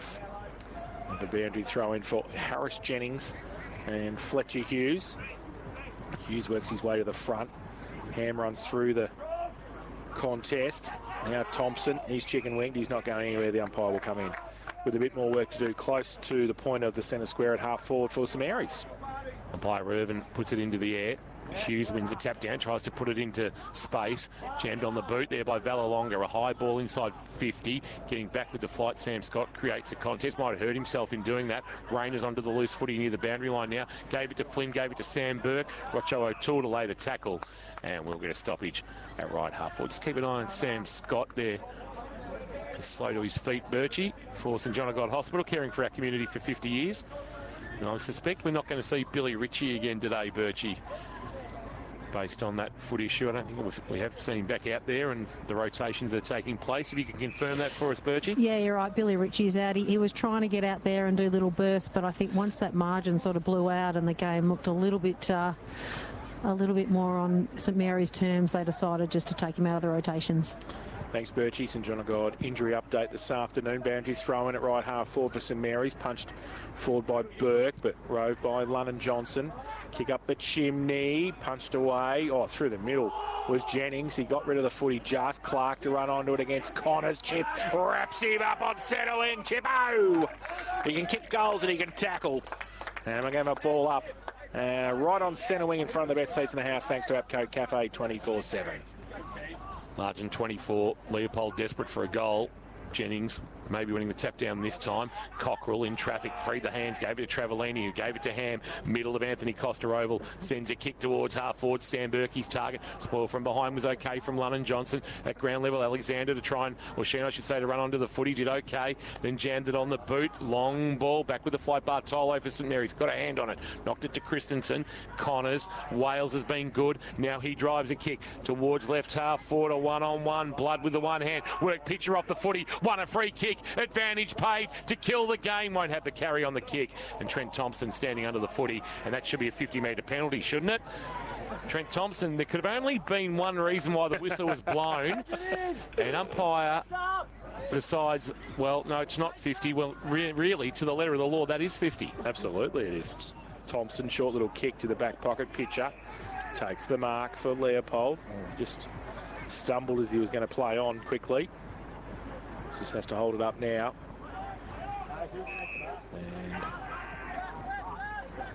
And goes short into the back pocket. So really didn't get a lot of movement from there. Feely gets it to Morford at half back. He goes to the middle, punched away. Hawker on the side was okay for Leopold. Got it inside to Tanner, had to get a kick away. It was smothered. Ballalonger got it back. In fact, it was getting in the middle was Hughes, who goes long with the kick. Oh, inside 50, just at the side of the pack. Flynn took a great mark overhead. And it was Christensen in the middle with Fletcher Hughes. The two big boys did well. They got it forward and Ollie Flynn took a great mark. I don't know whether 8 games in, after you take a mark like that, you're holding the ball above your head, are you? Yeah, well, your mother's the president. Who cares? Well, do what you like. He needs to finish it, though. He's kicked 1 goal, 2, Ollie. Needs to get the ledger square. He comes in and he's missed, and that's why you don't do it, because you make yourself look a bit silly. He's hit 1 goal, 3 this afternoon. And handy point, 11-14-80. St Mary's, they lead Leopold 8-7-55. Zambrero, K-Rock, final quarter scoreboard. Just waiting for the footy to return. It actually cleared the netting. So Will Sheen's actually found himself somewhere out in the car park trying to retrieve the ball. I heard a story yesterday that a player because the crowd behind the goals was so minimal between Geelong West and South Barwon at the Church Street end, that the ball went onto Church Street and the player had to go to Church Street to go and get it. Really? Yeah. Wow. Gee whiz. Which was good for Ethan Boris's GPS. Gee, he covered some territory today, Ethan. Running out of his defensive goal scorer is Will Sheen, and then sending a bullet looking for Sam Scott. Connors with the spoil. Took it off the hands of the pack too. Handball over the top. Cockrell received a handball. Came from McDonald, and then a handball back to Blood. Blood a kick inside 50. No mark taken by Sheen. Might have been a push. Umpire said play. In fact, it was Alexander. Here's Sheen standing up in the tackle. Got a handball away. Tried to get it onto Feely, and he ran out of room. And the umpire says, give it to me, I'll ball it up. Bottom of that pack is London Johnson. Might have been Alexander he was trying to get to. It's about 40 out from the St Mary's goal. Looking to put the nail in the coffin here on a Sunday afternoon. Jennings climbed high, won the tap down. Feely did the roving, a little drop kick out of there. Flynn's handball, cut off. Feely fighting hard as you'd expect. Rudd, a handball, almost a flick pass to Bailey Cockrell, who's wrapped up in a tackle, and we'll get another stoppage. So 10 minutes almost played. St Mary's with this one in their keeping, you would suspect, unless Leopold can get on a run. 11-14-80, playing 8-7-55. Run from half back from the skipper, Thompson. Little chip over the top. Connors again in front. Can't take it. Touchies there. Feely got it away. Scott's handball inboard to Connor Giddings. Forward of centre circle. Goes towards Gilbert's the only one. He got a hand to it. Wales. Burn him off. Can he get there in front? Oh, he got a push in the back. Umpire Douglas standing right there. Said no, play on, and now it's out of bounds, and there's a little bit of angst going on in the St Mary's boys in front. Not happy with the push in the back, and I certainly agree on that occasion. I can't wait till the injured blokes are all back. Oh, fantastic. Yeah, I love it. We're in a great spot here at St Mary's. Ball back into play. Shallow throw in. Hughes winning the tap down. Good tackle laid by Nick Dowling. Not been on Tanner at the bottom of all that. We'll get a ball up. Vociferous is how you describe those injured players in their adjudication of the umpiring. Oh, tap down Hughes, roving by Sam Scott, kick around the corner. Well, Nick Ash dropped a tough one. Lang, handball. Travellini, Bradenham just had to wait for it. Nice pick up below his knees, and a handball on the bounce to Travellini. Sweeps it wide, and they've got some run. McDonald is on the out. Can send a kick long, looking for Sam Burke, who got up but couldn't hang on to it. Ground level. Dowling missing to the left. And Sam Burke just slow to his... He got up, Sam Burke. He spent a lot of time. He asked for clearance from the tower at Avalon, and he didn't hang on to it. 80-55, and right now Connor Giddings probably hangs on to the Hamlin hanger. Alexander kicked it back in, but only as far as Charlie Lang. Left foot kick towards the pocket, missed everything, and has kicked it out of bounds on the full. So the Lions with the free kick in the last line of defence. Alexander again, he's going to switch play. No, he's not. The umpire said you got to kick over your mark. Never understood that. Just let the kid kick wherever he wants. But anyway, Alexander's got it. He's going to go there anyway. No, he's not, said the umpire. So please kick it over the head of the man on the mark. That would be fantastic. So Alexander does that now and goes long towards the outer side. Mark not taken by Sheehan, and it will be a ball up just forward to centre wing for St Mary's. 11-14-80. They lead Leopold 8-7-55. Rudd gets it down in the ruck contest. Falls to the side of the pack, breaking free. Cockrell, left foot kick inside 50. Oh, Burke worked his way to the front. Just couldn't quite hang on to it long enough. Dowling puts a tackle on, and it will be held in, I think. It will be, and the umpire will ball it up in the left forward pocket. Getting in really good spots, Sam Burke, and having a real run and jump at the footy. Just unlucky not to take both of those marks. Proving tough here for Leopold at the moment to get the ball out of defensive 50, and we will get a boundary throw in again in the left forward pocket. Southeastern corner of the ground. For those who know their geography of Anthony Costa Oval, swimming pool end. Ball held back into play. Jennings and Sam Burke do the ruck work. Go straight up the chimney. Vallelonga tried to run onto the loose foot. He did find it in the end, but found himself in a two-man tackle and going nowhere. One of those laying the tackle was Marcus Thompson. You know, you've been tackled when pup gets hold onto you and clings on for dear life. Jennings winning the contest with a run in the ruck contest, and now socket off the ground, but well taken it. Half back for Leopold. on the chest by St Mary's Nick Connors, and he'll send his team back inside forward 50. Goes long with the kick in towards the pocket. Burke to run it again. Oh, Dowling against him as well. Now the ball out quickly for Leopold. Back to whence it came. Oh, Connors literally has bought his own football in this last quarter, Chip. That's 6 front half turnovers there for St Mary's as well. He goes lateral to Travellini. And now Jesse with a right foot kick into the pocket again. Oh, Mark not quite taken by Ham. Garner tried to take it as he ran past. Couldn't keep it in. And we're going to have a boundary thrown in the left forward pocket for St Mary's. Thriller in Sydney. The Swans 82 lead the Dockers 80. If the Dockers are to win that one, they're playing finals. If they lose it, well, they'll find themselves having to battle hard to play in September. From the ruck contest, the roving was done by McLean, who hit it on the fly, but then he ran into traffic and was held up, and we'll get a ball up. About 35 out from the St Mary's goal. Jennings uncontested for Leopold, got a left fist on it. There's going to be a free kick, and it's going to go which way? It's going to go... Oh, there's a lot of pointing going on, and it's going to be a free kick. I'm not sure exactly who it's going. It might be going to Charlie Lang, but what for? I have absolutely no idea. So Charlie Lang intimating like he's going to have a shot.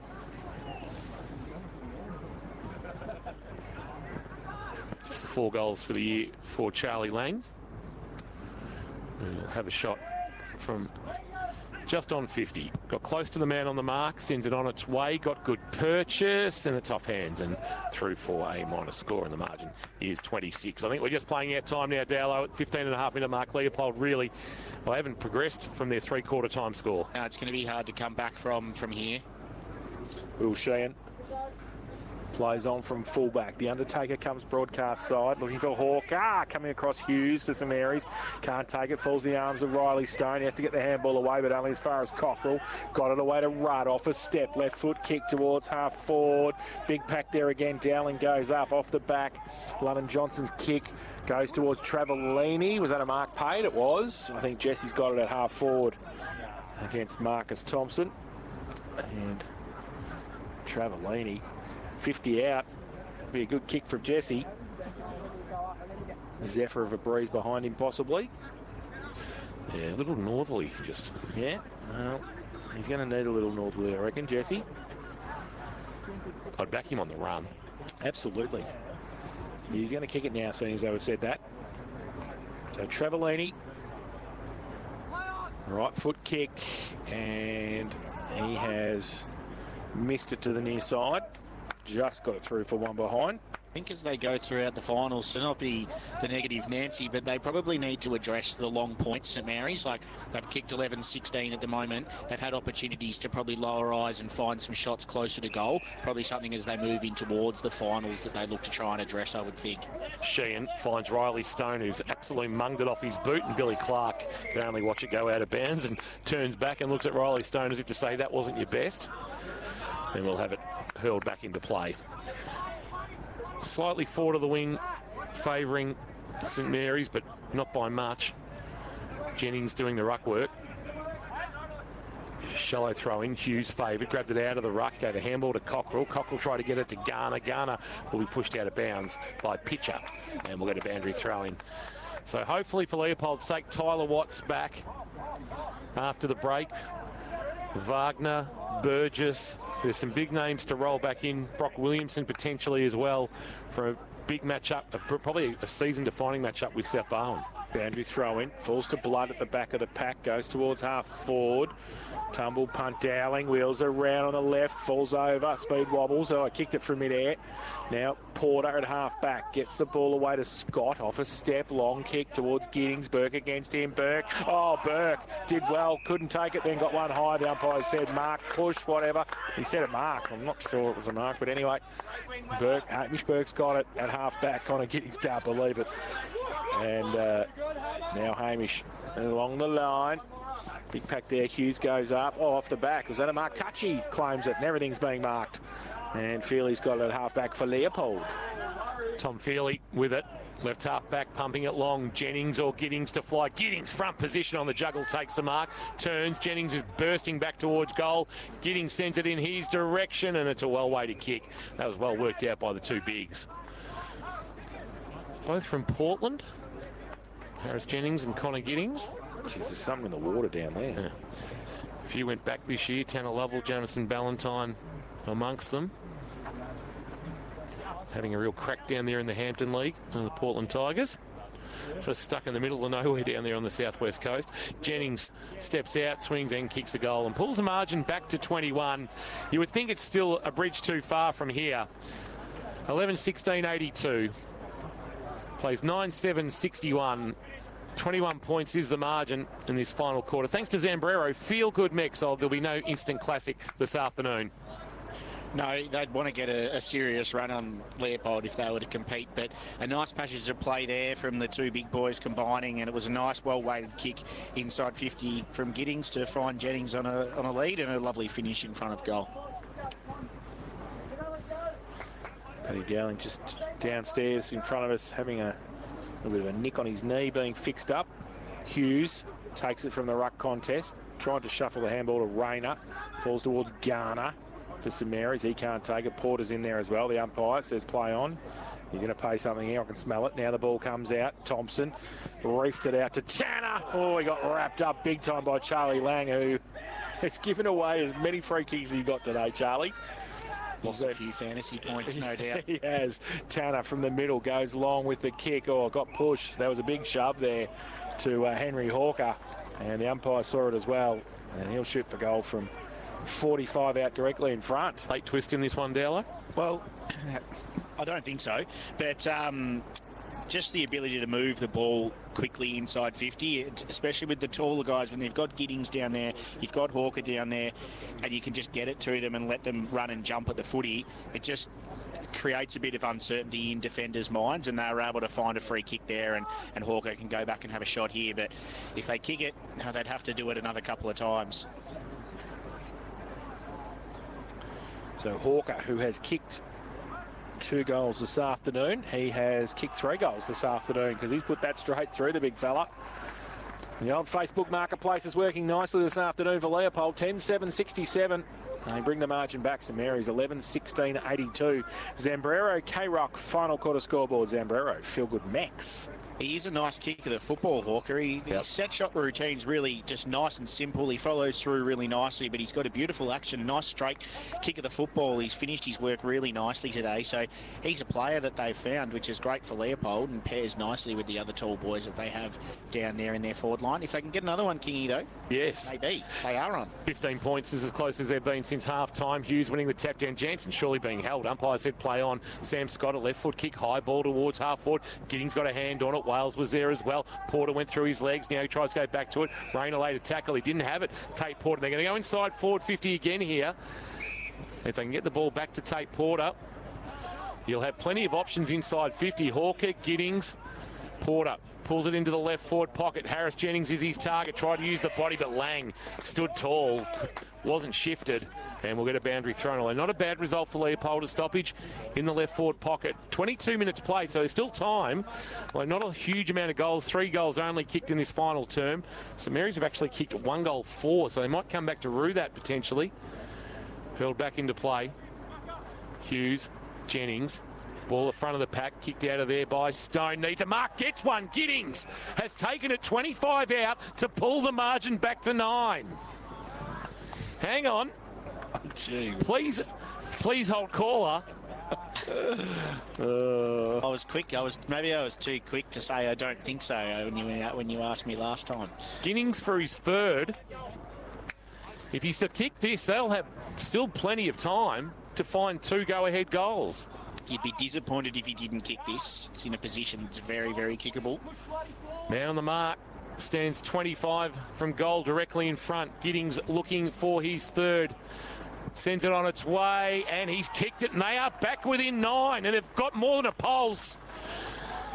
Those lines are going up and down, and they're back to within a kick and a half. Leopold move on to 11-7-73. St Mary's 11-16-82. Final quarter. Zambrero scoreboard. 23.5 minutes played, Dowlow. It's just getting exciting. Leopold have just got to keep doing what they're doing. They've got the momentum. Ham's moved to back to half back. They've moved him from half forward, sticking with the guys that they had in the midfield. So back to the middle. Jennings against Hughes. Hughes gets it down. Oh, gee whiz, a bit ticky Touchwood, but probably there. Cockrell. He's going to take the free kick for St Mary's. So just stymied Leopold for the moment. Goes with a right foot kick long towards the centre half forward. Coming across was Rockout Ham. Oh, left foot kick around the corner. Missed to the near side. Ham ran straight through the centre square there off half back and just continued to keep running once they'd won that free kick inside the clearance and nearly got it in the end of the goal. Sheehan just wants the corridor, bangs it long. Hawker is his target. Spoiled from behind. Christensen, front of the pack numbers there for St Mary's. Tackle laid, ball not coming out. Umpire says give it to me. Last man up will be Connors. We'll get it hurled into the air. Bit going on. Blood rule. That'll be Tom Feely, who, as we know, got a cut above the left eye earlier. And we're just going to get delay in play for the moment. Birchie, down to you. Can you see any visible blood on Tom Feely as he makes his way towards the bench for St John of God Hospital? Not at this stage, but he's almost at the boundary line now, so we'll see if we can pick some up. Doesn't look to be much going on there, but we're going to get a restart. The right leg. He's just got a little bit of blood running down from his knee there. Sheehan off the ground and McLean's come on, so Sheehan needing a breather late. Hughes winning the tap down. Cockrell jams it on the boot, inside forward 50, judging it well off the boot is a man who came off the bench, McLean, who takes the mark. They've got to roll the dice now, Leopold. You might as well try and win the game rather than go down by a single figure margin. Comes towards Tanner on centre wing, takes the mark in front of Harry McMahon, plays on quickly for Leopold, chips the ball, is okay. Good mark by Connor Giddings, right in the middle of Anthony Costa. Plays on now, keeps it low towards the top of the square, getting back there. Ham read it the better. Ham's playing as a spare back at the moment. They just told him to drop off. Oh no, dangerous kick to Garner. Giddings comes across, doesn't really get a hand on it though. Garnes gets it over the top towards Rard. Good mark, the big fella. McMahon running past, kicking the footy, he says. He does. Harry, will it sit for him? It does. Tanner comes at him, but Harry McMahon takes it at right half forward. And they've got control. 26 played in this final term. Harry McMahon's got it at right half forward. Goes towards the pocket with the kick. He needs a mark and he gets one. Burke takes a great mark. And he will have a set shot for his third of the afternoon and to snuff out the Leopold comeback. Connor Giddings would like that kick back again. Yeah, he needed to just get a little bit quicker because they just didn't communicate that Ham was the spare back. If he had have rolled straight away, he had a couple of men deep in one-on-ones that he could have just put to the advantage, but it was just a slow, shallow kick. But on the flip side, the transition moving forward was nice from St Mary's, and it was only a matter of time until Burke got one to stick, and he's taken a nice contested mark. 35 out, 45-degree angle in front of the Don Matheson Pavilion as the siren sounds. So that's the ball game anyway, and Sam Burke finishes it off with a goal. He puts it through for his third of the afternoon, and that is a very short last quarter. 12-17-89 St Mary's. They defeat Leopold 11-7-73. Zambrero K-Rock final quarter scoreboard. Fifth quarter underway thanks to Homestyle Aged Care. St Mary's, they improve to 8-3. Leopold now 6-5 and find themselves with some work to do in the final 7 rounds if they are to chase a hat-trick of flags in season 2025. 12-17-89, 11-7-73. They fought it out well, Leopold, pulled the margin back to 9. You'd probably have to think in the end, even if they had a gold from Connor Giddings sending it inside forward 50, they actually wouldn't have had enough time to find a late one and pinch the game. This is my school. This is my school. This is my school. This is my school. This is our stadium.